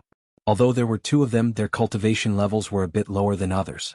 Even if they joined hands, they would still lose more if they fought against cultivators in the peak of the middle stage of the foundation building realm. Taoist Fangjing raised his head to look at the horizon. "Fellow Taoist Yi, we'd better make a decision quickly. The longer we delay, the more people will come." Mo Chinga was a bit surprised. This Taoist Fangjing's divine sense was also very powerful. She only sensed someone approaching just now. That being the case, we'd better get going quickly. The three of them were delighted to hear what she said. Taoist Fangjing looked around, then quickly laid a soundproof barrier. He said, "Fellow Taoist Yi, may I ask what kind of cultivation technique you practice?" Upon seeing Mo Chinga's unhappy expression, he immediately added, "The miasma and gales below us are very strong. Fellow Taoist Yi, you'd better have a cultivation technique that can restrain them." Mo Chinga thought for a while, then answered, "Although I don't have a cultivation technique, I have a magic weapon that can resist the gales." Hearing what she said, the other three people beamed with joy. Taoist Fangjing clapped his hands. "That's great. If we're talking about the miasma, I have a kind of detoxifying pill that's very effective. After you swallow it, you just need to hold your breath and circulate your cultivation technique. Fellow Taoist Yi, Can your magic weapon protect the four of us from the gales? We'll have to see to know.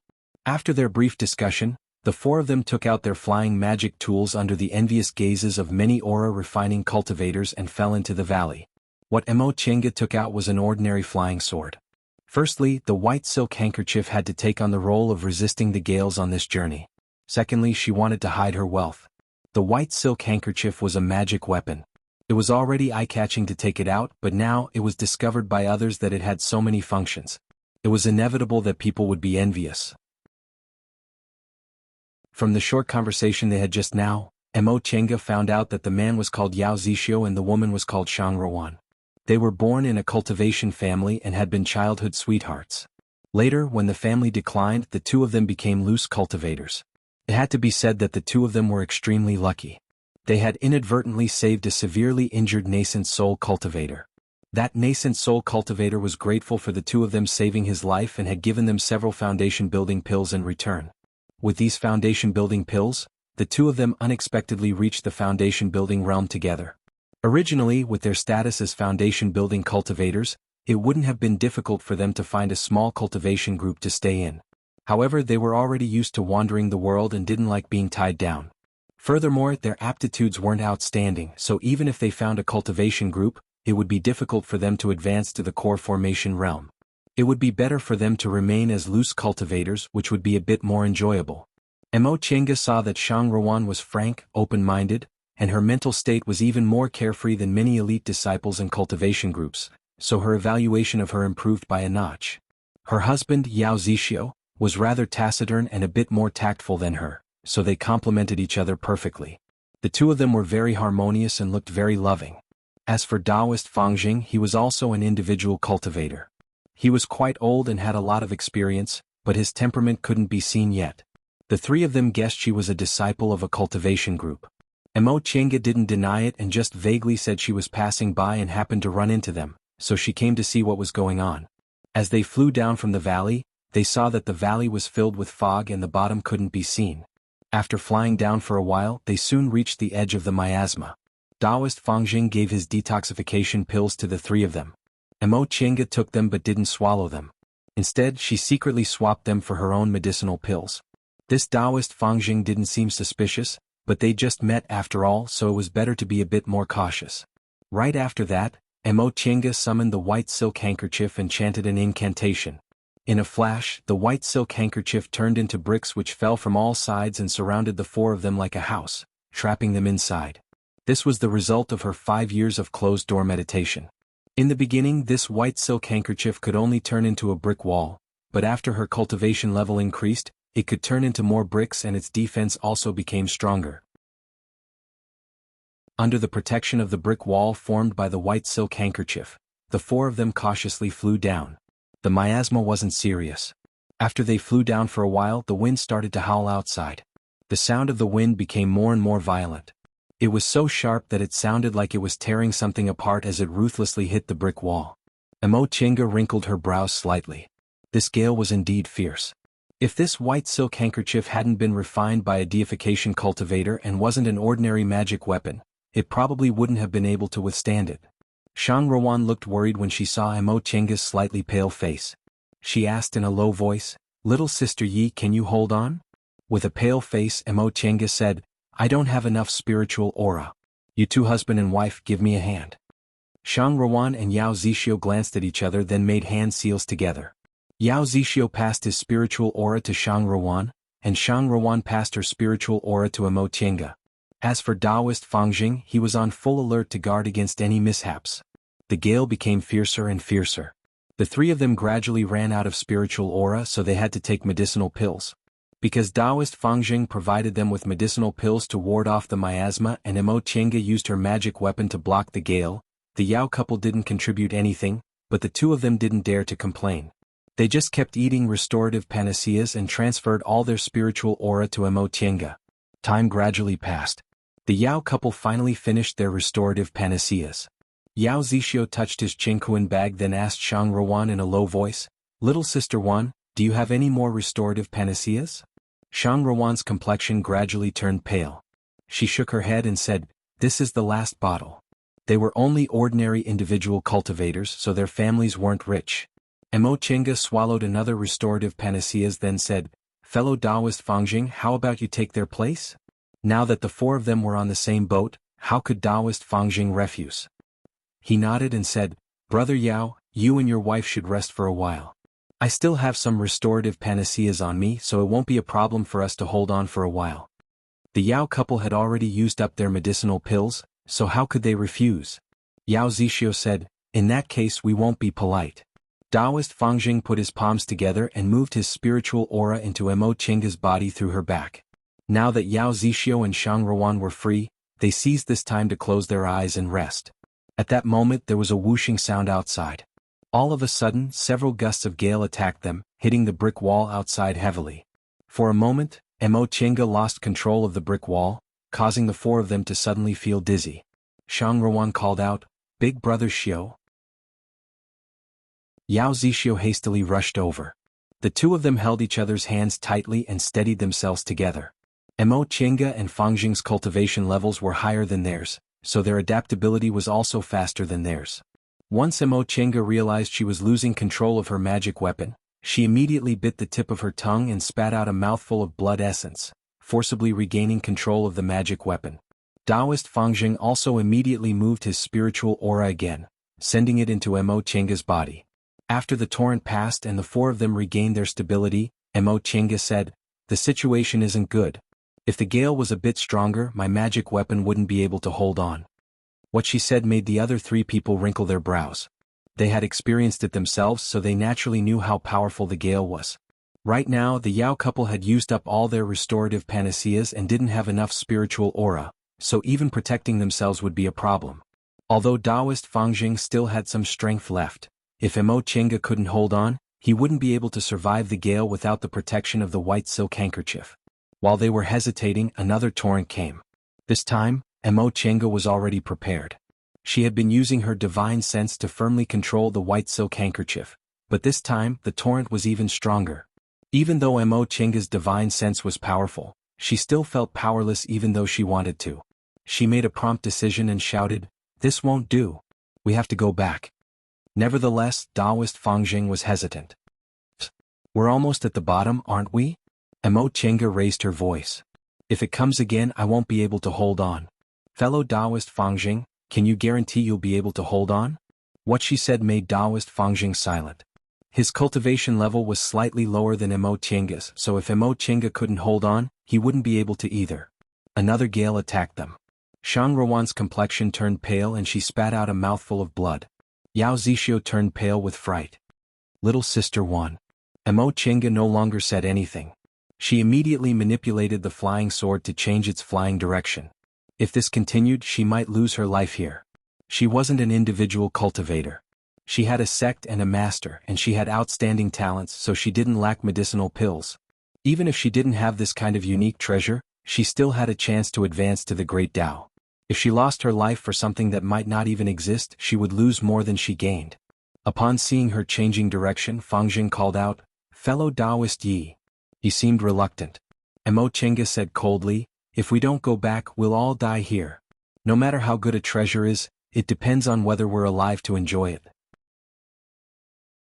Taoist Fangjing's face flushed, but he didn't say anything in the end. Unlike these people, he didn't have much time left in his lifespan, so he had to seize every opportunity he could. However, if he offended this little girl now, he would die here without the protection of her magic weapon. He stared at the bottom of the ravine, which was visible to the naked eye, with an unwilling expression on his face. Yao Zixio was also unwilling. Shang Ruan said softly, "Big brother Xiao, the most important thing is for us to be together and live well." Yao Zixio was silent for a long time before he finally let out a soft "N." The four of them flew upward in silence. The gales finally weren't as fierce as before, so the four of them felt a bit relieved. All of a sudden, a rumbling sound rang out. The Yao couple looked up and immediately turned pale with fright. "Fellow Taoists." Chinga followed their line of sight and looked up. Her eyes immediately widened. A part of the mountain wall was cracked by the gales and was falling towards them. "Brother Yao, quickly block it," Taoist Fangjing shouted. The Yao couple finally regained their senses. They hastily joined hands to make hand seals, creating a protective cover above everyone's heads. This brick wall transformed from the white silk handkerchief only had 4 sides, so it couldn't block the falling stones, so they could only rely on this protective cover. Emochinga's heart sank when she saw this. Without any time to think about anything else, she put her hand into her chinkuan bag, grabbed a handful of medicinal pills and stuffed them into her mouth. Right after that she felt a huge tremor around her body. All the stones were falling towards them. The Yao couple managed to withstand the first wave of stones. The second wave, the protective cover shook and its light dimmed. The third wave, the protective cover finally broke. Emochinga suddenly lost control of the brick wall.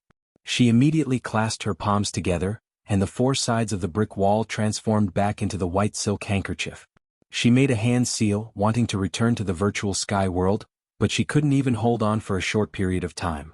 In an instant, she was sucked into the raging gales. After an indeterminate amount of time, Emochinga slowly opened her eyes. Her whole body ached. She closed her eyes and moved her spiritual aura to flow through her meridians one by one. Only then did the pain in her body ease a bit. After a long time, she finally regained the strength and slowly sat up. She looked around. The scene in front of her surprised her. The grass was green, the sun was shining, the breeze was gentle, and the water was gurgling. Everything in front of her was like a beautiful paradise. She recalled what happened before she fainted. She discovered spiritual aura fluctuations, searched for them, went down the valley with the Yao couple and Taoist Fangjing, encountered gales. In the end, she wanted to enter the virtual sky world, but she didn't make it in time. She was sucked into the gales and lost consciousness. She touched her body but she wasn't injured. Her dantian and meridians were extremely tough, so they weren't damaged. The reason why she didn't have any external injuries was because she was wearing the Heaven and Earth Cloud Silk armor. She stole this magic tool from Yunwu Sek's Guiyuan Hall when she left Mount Yunwu and gave it to her along with the land-fleeing ruler. The land-fleeing ruler once saved her life, and this Heaven and Earth Cloud Silk armor also saved her life now. Emochinga wiped away her messy thoughts and stood up. This was indeed a valley, but it was completely different from the previous valley filled with fog, miasma, and gales. What kind of place was this? How did she get here? She summoned the white silk handkerchief, stepped on it and flew into the air. Looking down from the sky, this was a T-shaped valley surrounded by steep mountain walls. Aside from flying up, she couldn't find an exit. Emochinga cautiously flew along the rock walls. She didn't know what happened to the Yao couple and Taoist Fangjing. The Yao couple were 2 people, and Taoist Fangjing was very experienced, so he should have some self-defense methods. This place was filled with birds and fragrant flowers. The trees and grass were lush, and there were even harmless little beasts running around occasionally. Presumably there shouldn't be any danger, right? Her gaze swept over the area below and she suddenly found something black. Emochinga wrinkled her brows and started to descend. That thing seemed to be a pile of stones. The further she went down, the clearer she could see it. It seemed to be a stone statue. Emochinga's spirit was aroused and she continued to descend. The existence of a stone statue meant there were traces of people living here. Since there were traces of people living here, she could ask them to find out what this place was and what was going on. Once she landed on the ground, Emochinga looked up. This stone statue was several hundred feet tall. Based on its facial features and posture, it seemed to be a woman. Her hair was tied up in a high bun with a phoenix hairpin, and her clothes were a bit strange. She wore a short jacket that tightly wrapped around her upper body, exposing her entire shoulders, while her lower body was covered in a long skirt. Although it was a statue, it gave off an elegant and spirited feeling. This kind of clothes seemed to be worn several thousand years ago. Several thousand years ago, women didn't need to wrap themselves tightly like they did today. They were beautiful by exposing their shoulders, but they liked to wear long skirts, which made them look like fairies as if they were flying in the sky in a painting. Emochinga examined the stone statue carefully. It was covered in moss and it seemed like no one had taken care of it for a long time. She was a bit disappointed. It seemed the people in the valley had most likely moved away. There was a stone platform under the stone statue, which seemed to be an altar. The incense burner was also full of weeds. Emochinga suddenly wrinkled her brows. She placed her hand on the incense burner on the altar and gave it a light push, causing a faint spiritual aura to emerge. Chapter 157. Emochinga's spirit was lifted when she found spiritual aura on the incense burner on the altar. This valley was clearly an ordinary one. The flowers and trees here didn't have spiritual aura, but this incense burner actually had spiritual aura, so it must be unusual. After examining it for a while, she finally used a spell to move the incense burner away and finally found the source of the spiritual aura. While flying in the air, Emochenga looked down. The altar, the stone statues, and the surrounding tall trees were clearly a formation that didn't need spiritual aura after it evolved. The corners of her mouth curled up slightly. There were also formations in the mortal world. Those formations didn't need spiritual aura, but they were evolved from formations in the cultivation world.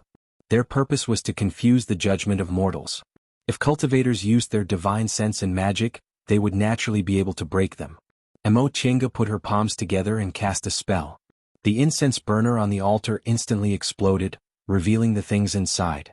Spiritual aura soared into the sky, and the surrounding scenery suddenly changed.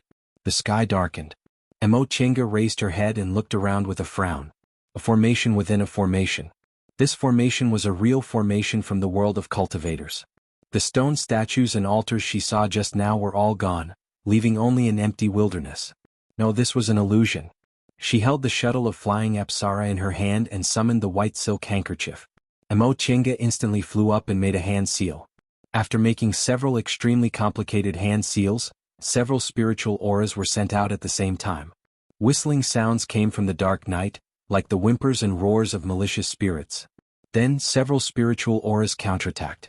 Emochenga shook her hand and summoned the white silk handkerchief, which turned into 4 brick walls and firmly blocked the counterattack.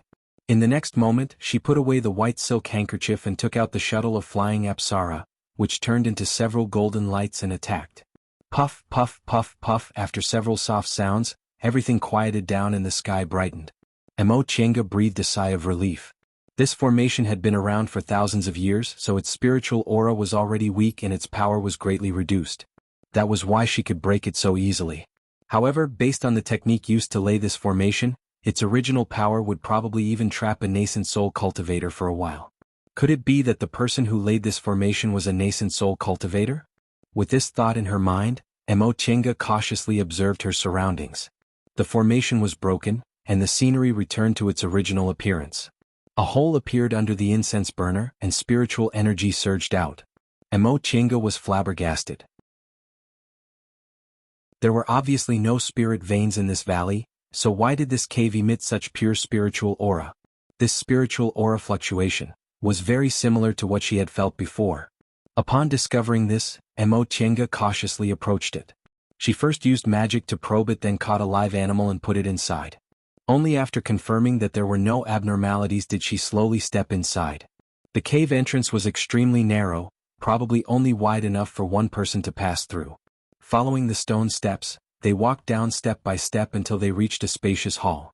Emochenga flicked her finger, causing a cluster of flames to appear on her fingertip. With the eyesight of an immortal cultivator, although they could see things in the dark, it was very difficult. If there was an open flame, they would be able to see clearly. He raised his head and looked around. This hall was chiseled into the stone wall and it looked like a cave. Could it be the cave of an ancient cultivator? After a brief moment of excitement, Emochenga suddenly thought of something.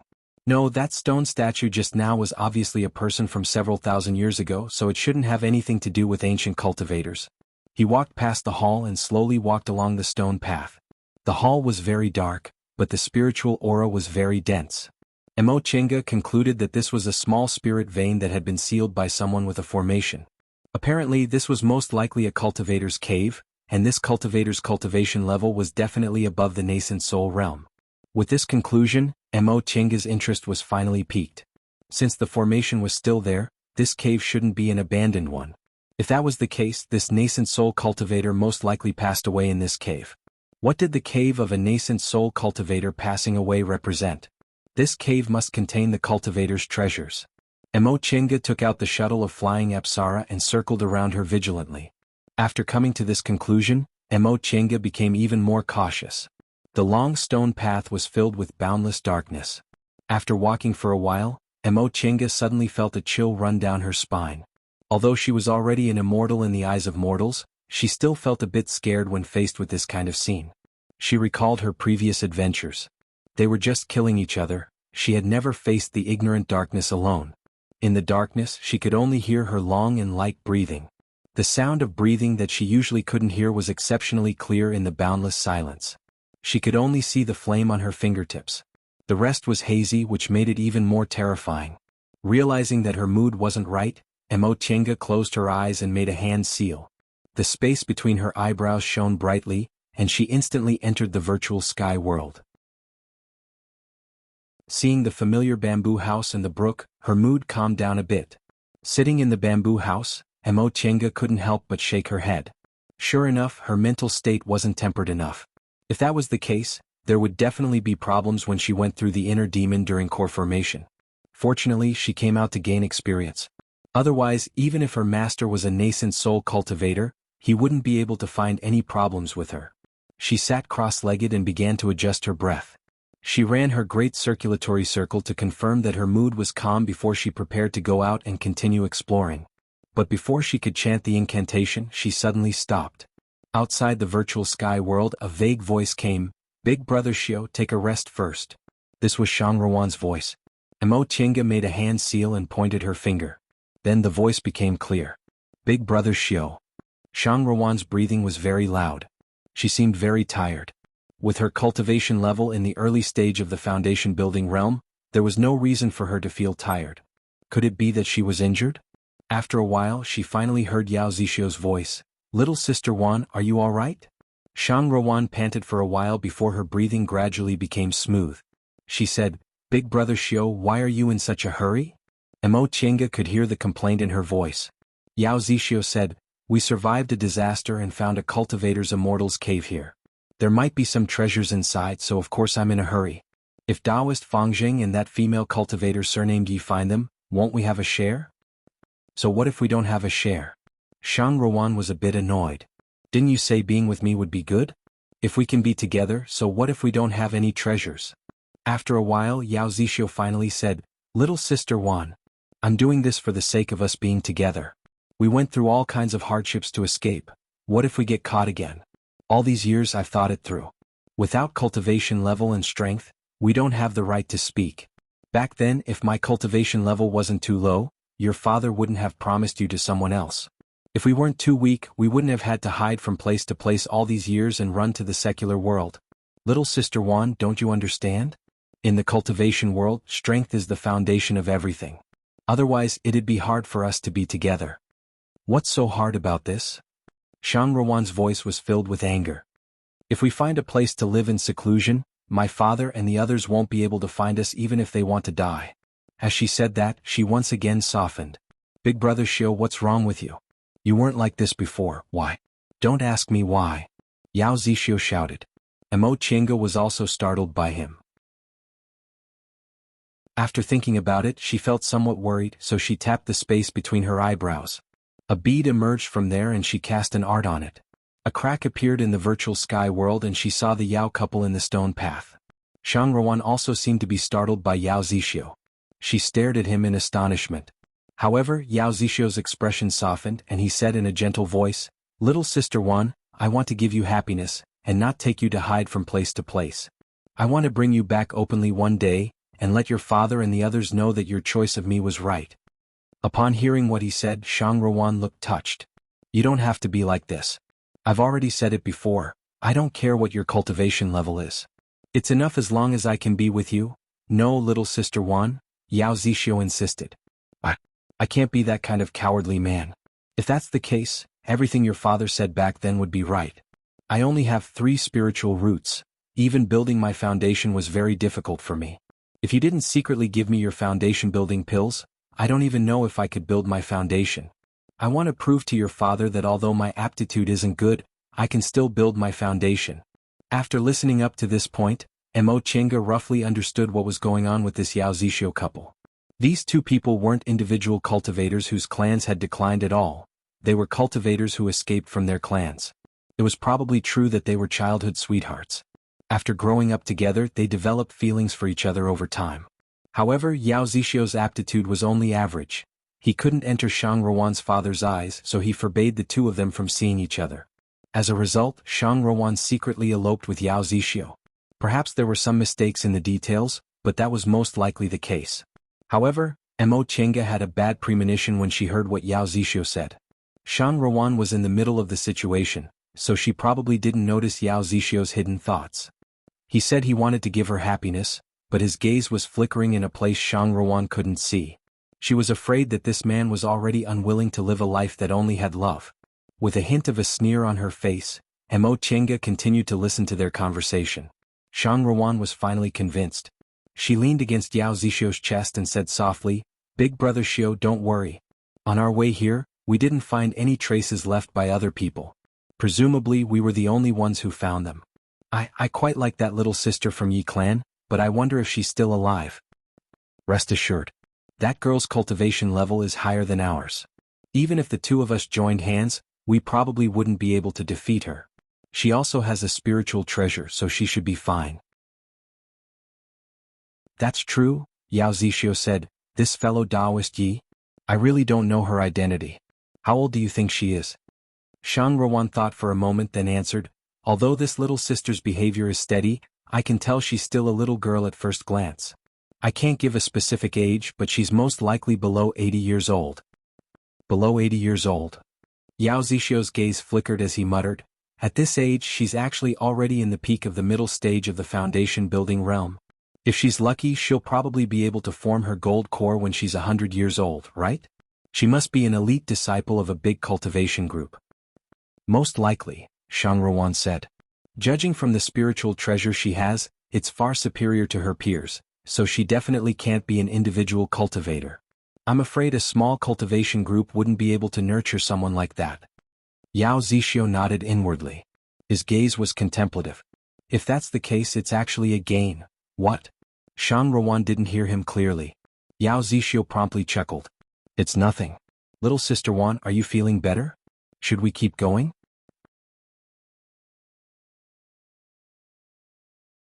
Chapter 158. Once the Yao couple had gone far away, Mo Chenga pressed the space between her eyebrows and came out of the virtual sky world. She stared in the direction they left, lost in thought. Shang Ruan didn't see it, but she did. This Yao Zixio's gaze kept drifting. She was afraid he didn't mean what he said. When he mentioned her, his gaze had a different meaning. Although Shang Ruan was observant, she trusted her husband wholeheartedly, so she didn't notice anything. Alas, based on their conversation, they once had an unforgettable love. They even ran away from home and eloped in spite of other people's gazes. Who would have thought that such an unforeseen event would happen after their loving companionship? That Yao Zixio was obviously unwilling. How could cultivators completely give up on their cultivation? When they eloped, they might have been sincere, but after they obtained her, they weren't willing to be like this for the rest of their lives, so they still wanted to advance their cultivation levels. What about bringing her back openly? That was all a lie. He just wanted to obtain power. After thinking for a while, Mo Chenga shook her head. This was someone else's business. It wasn't her place to meddle. It was just unfortunate for Shang Ruan. Although her cultivation level was average, her mental state surpassed many cultivation group disciples. Based on their conversation, her aptitude probably wasn't bad either. If she cultivated diligently, she might be able to advance. Well, wasn't Tianxiao like this back then? At first, the two of them were loving and sweet, but as time passed, Meng Sigue developed some habits. The originally lively and enthusiastic Tianxiao turned into a compromising person. This Shang Ruan was probably even more miserable. She abandoned everything to elope. If she lost everything in the end, wouldn't she lose everything? Her relatives would be gone, her clan would be gone, and her originally beautiful future would also be gone. It was no wonder second uncle said weakness and passion were the enemies of female cultivators. If this Shang Ruan wasn't bound by emotions and had her clan to back her up, her cultivation level would probably be far higher than her current one. As Mo Chenga pondered this, she couldn't help but sigh. Although that Yao Zixio harbored malicious intentions towards her, it didn't prevent them from having the same goal. Sensing that the two of them had already walked quite a distance ahead, Mo Chenga simply released her divine sense to lock onto the two of them. She then concealed herself and followed their tracks. Just like that, Mo Chenga followed the Yao couple all the way down the stone path in the darkness. She was unexpectedly safe and sound. What made Mo Chenga vigilant was that after the Yao couple entered a stone door with her divine sense, she couldn't sense any traces of them anymore. Just as Mo Chenga was hesitating whether she should enter this obviously mysterious stone door, she suddenly sensed another person's breath. It was Taoist Fangjing. Due to the incident with Yao Zixio, Mo Chenga naturally became even more vigilant. Once she sensed Taoist Fangjing's aura, she immediately activated the virtual sky mirror and hid inside it. Huh. Taoist Fangjing let out a cry of surprise, then vigilantly looked around for a while. He then quickly walked towards the stone door the Yao couple entered through. Similarly, after Taoist Fangjing entered that stone door, his aura disappeared without a trace. Just as Mo Chenga was about to come out of the virtual sky mirror, she saw another group of 5 people entering the hall. Among the 5 people, 2 male cultivators were in the middle stage of the foundation building realm, while the remaining 3 female cultivators were in the early stage of the foundation building realm. It was unknown if the 2 male cultivators were together, but the 3 female cultivators were obviously disciples of the same sect. Perhaps because the formation outside was already broken, the 5 people who came in didn't look as disheveled as the 4 of them. Among the 5 people, the 2 male cultivators walked in the front while the 3 female cultivators walked behind them. Mo Chenga decided to go in and give it a try. Since the formation outside was easy to break, if there was any danger inside, with the virtual sky mirror in hand, even if she couldn't obtain any benefits, she wouldn't lose her life. Besides, this time she was going out to gain experience, so she couldn't be too careful. Otherwise, this experience would seem meaningless. After Mo Chenga came out of the virtual sky mirror, she also stepped through the door without any hesitation. Once Mo Chenga entered the stone door, she sensed a fluctuation of wood spiritual aura coming from under her feet. Furthermore, the stone floor was moving at a constant speed. Mo Chenga's vision darkened for a moment before it brightened again. She discovered she was inside a domed hall, and under her feet was a circular stone platform floating in the air. Not far from her, there were 4 circular stone platforms floating in the air. One of them was occupied by the Yao couple, Taoist Fangjing, the 2 male cultivators who came later, and the 3 female cultivators from the same sect. The 5 stone platforms were gold, cyan, blue, red, and yellow respectively. They emitted pure spiritual aura of the 5 elements. Mo Chenga was standing on a cyan stone platform. When this stone platform moved until it formed a pentagon with the other 4 stone platforms, it stopped. Shang Rowan, who was sitting on the red stone platform, looked fine now. Once she saw Mo Chenga standing still, she smiled and said to Mo Chenga, "Little sister, fortunately you also came in without a hitch." Shang Rowan knew Yao Zixio harbored malicious intentions towards her, but Shang Rowan was completely unaware of it and treated her so warmly. In contrast, Mo Chenga actually felt this woman was a bit kinder, so she returned a smile and said, "Thank you for your concern, big sister." Once Shang Rowan finished greeting her, she asked in a very natural manner, "What do you think of this hall?" Mo Chenga looked around then answered, "Big sister and the other fellow Taoists came in early. I wonder if you've discovered anything." With a smile, Shang Rowan pointed at the 2 male cultivators on the yellow stone platform and said, "Fellow Taoist Lu and fellow Taoist Wang said this thing is called a 5 elements platform, but they don't know how to activate it." Upon hearing what she said, Mo Chenga looked at the 2 male cultivators and asked, "Does this 5 elements platform belong to the category of magic tools or?" The slightly taller of the 2 male cultivators answered, 5 elements platforms first originated from Tianliang School on Mount Yuzhu in Kunwu mountain range. It has a history of several thousand years. Because Mount Yuzhu has a stone forest structure, the cultivators in that area all live on the stone pillars. The 5 elements platforms were originally built by them for the convenience of the disciples in their school who had low cultivation levels and couldn't fly.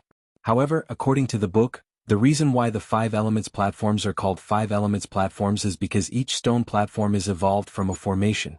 Even if the 5 elements aren't controlled by humans, they can still fly according to a certain pattern on Mount Yuzhu. Although this stone platform's appearance and function are almost the same as the 5 elements platforms in the book, each of them clearly occupies one of the 5 elements. Furthermore, there's nothing else in this hall. It's really beyond what I've seen. The male cultivator standing next to him waited for him to finish speaking, then added, "Ordinary things can only be controlled by 3 kinds of things: divine comprehension, spiritual aura, and primordial blood. However, if you make a mistake, I don't know what will happen." Seeing that the 2 male cultivators were able to clearly understand the origins of things related to formations, it could be assumed that they were from a sect that specialized in formations. One of the 3 female cultivators from the same sect was the first to reveal a hint of fear. She looked at the stone door that hadn't been closed yet and softly said, Senior Marshal Sister Yen, we don't know anything about formations, so it's hard for us to judge whether this is right or wrong. How about we leave first? The other female cultivator frowned and agreed. Junior Marshal Sister Yen's words are reasonable. Besides, we still haven't finished the task Master gave us, so we shouldn't take any risks. Senior Marshal Sister Yen nodded and said, since that's the case, it's more important for us to get down to business. Unexpectedly, just as she finished speaking, the stone platform floated toward the stone door. The three of them cried out in surprise. When the stone platform floated to the door, the three of them glanced at each other. Senior Marshal Sister Yen said, how about we think about it together and go back to where we were just now? The three women reached an agreement, and the stone platform actually moved back to its original position. A hint of joy flashed across everyone's faces in the main hall. However, after feeling pleasantly surprised, everyone revealed bitter smiles again. Shang Ruan was the first to show a bitter smile. Even if we know how to use it, we don't know where we're going. Unexpectedly, Shang Ruan's question, where we're going, echoed in the main hall. A white light flashed before everyone's eyes, and they saw 5 large words floating in the middle of the main hall. Mo Chinga's position happened to be opposite to Shang Ruan's, so she could only see the 4 words in reverse. This life eternal heaven. This life eternal heaven? Mo Chinga only had enough time to think of these words in her divine comprehension before she sensed the stone platform moving quickly. The other stone platforms also acted the same way as this one. They all started to spin rapidly with the center of the main hall as the center. The gales they experienced when they entered the valley were actually swirling upwards from the empty bottom of the main hall.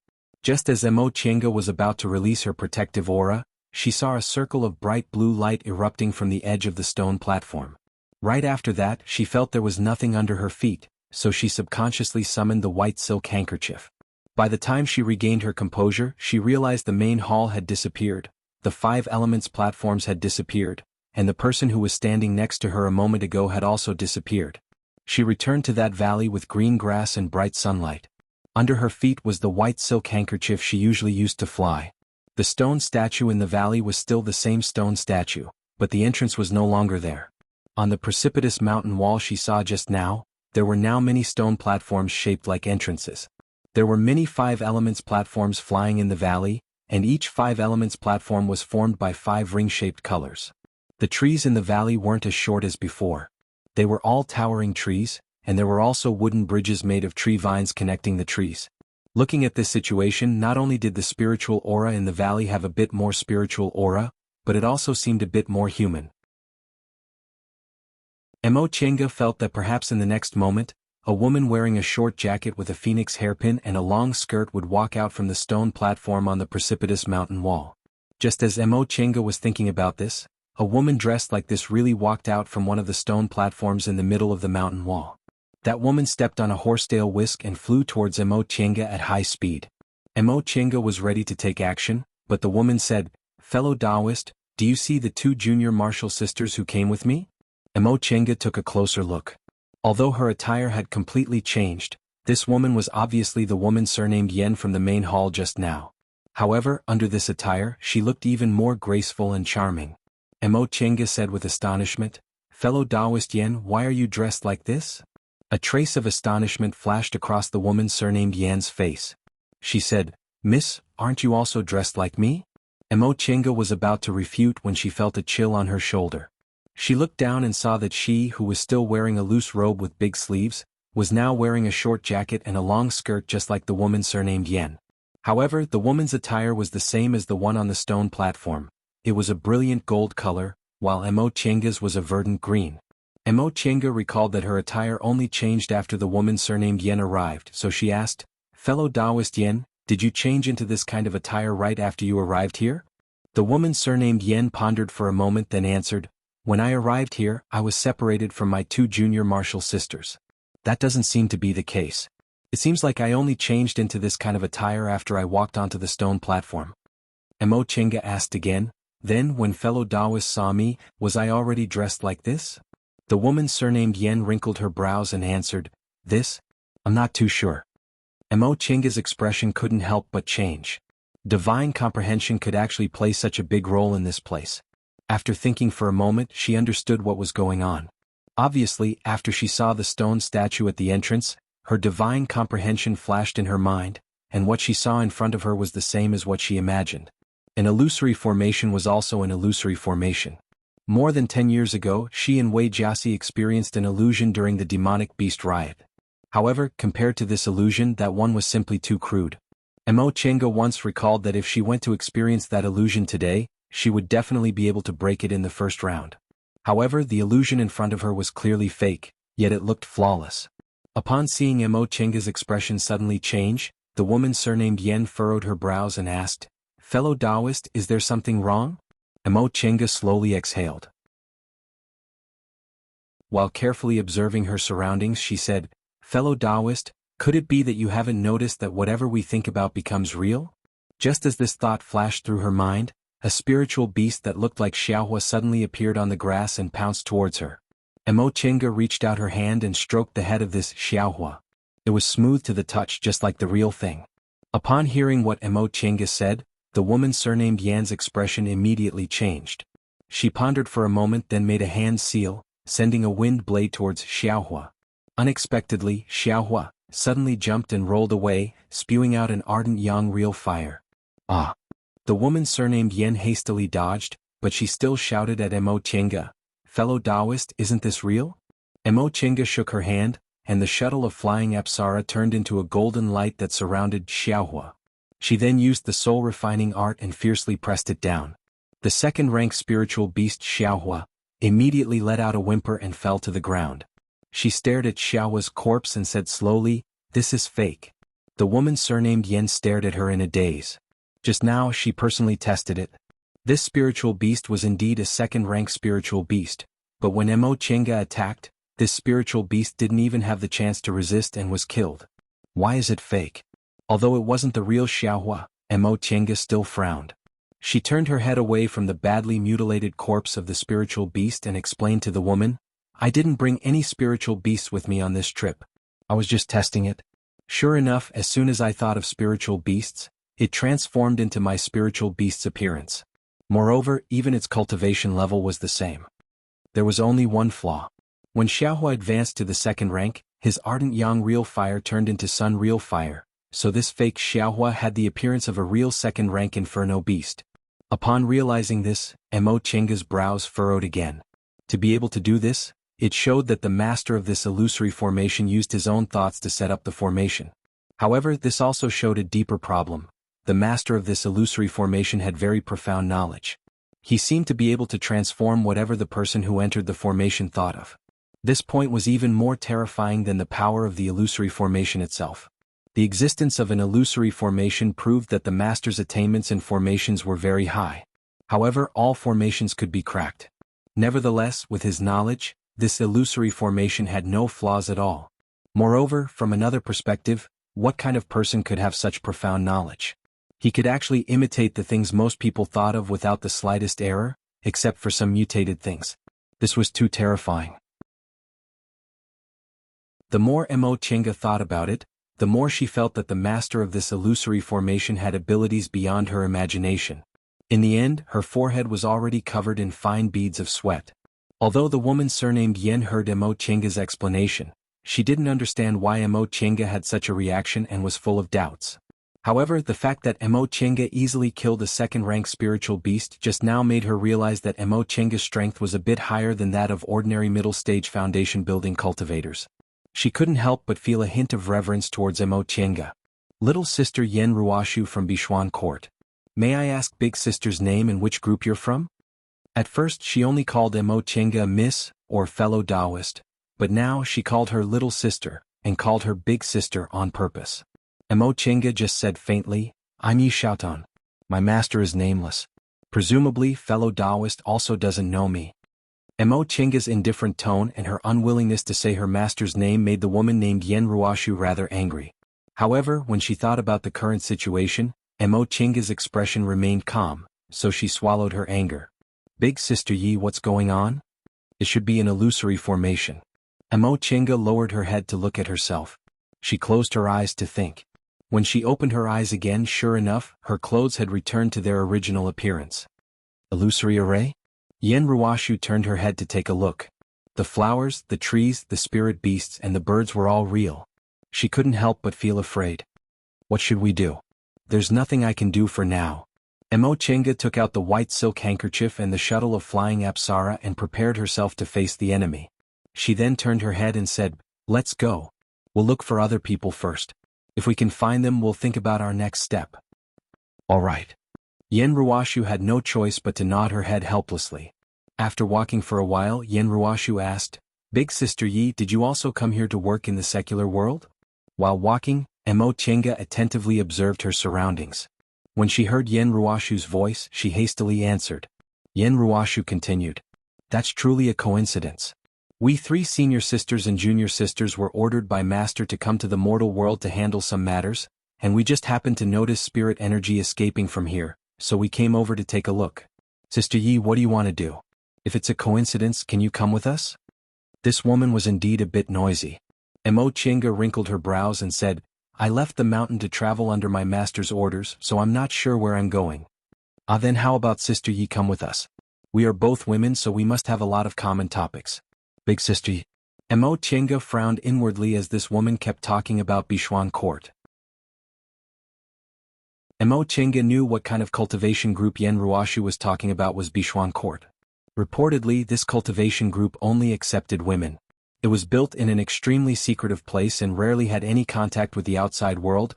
It was a relatively mysterious cultivation group. The power of this cultivation group wasn't big nor small. Its scale was roughly the same as Yunwu sect or Zixia sect in the past.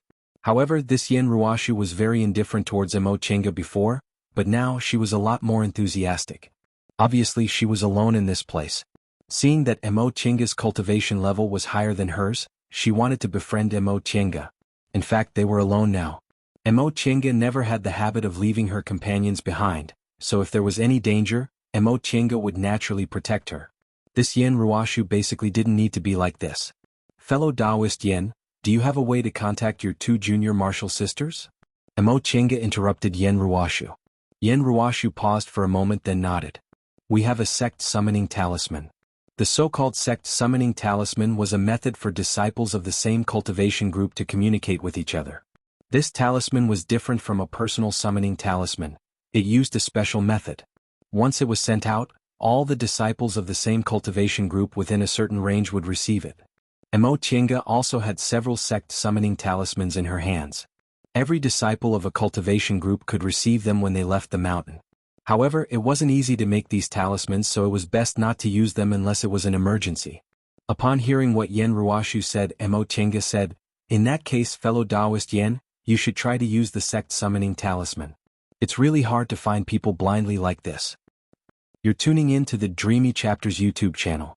We're so grateful for your support, and don't forget to subscribe to join us on this incredible journey through captivating stories. Your generosity through donations truly makes a world of difference, as it's the primary source of revenue that allows me to expand and enhance this channel for you. Thank you from the bottom of my heart for being a part of this adventure.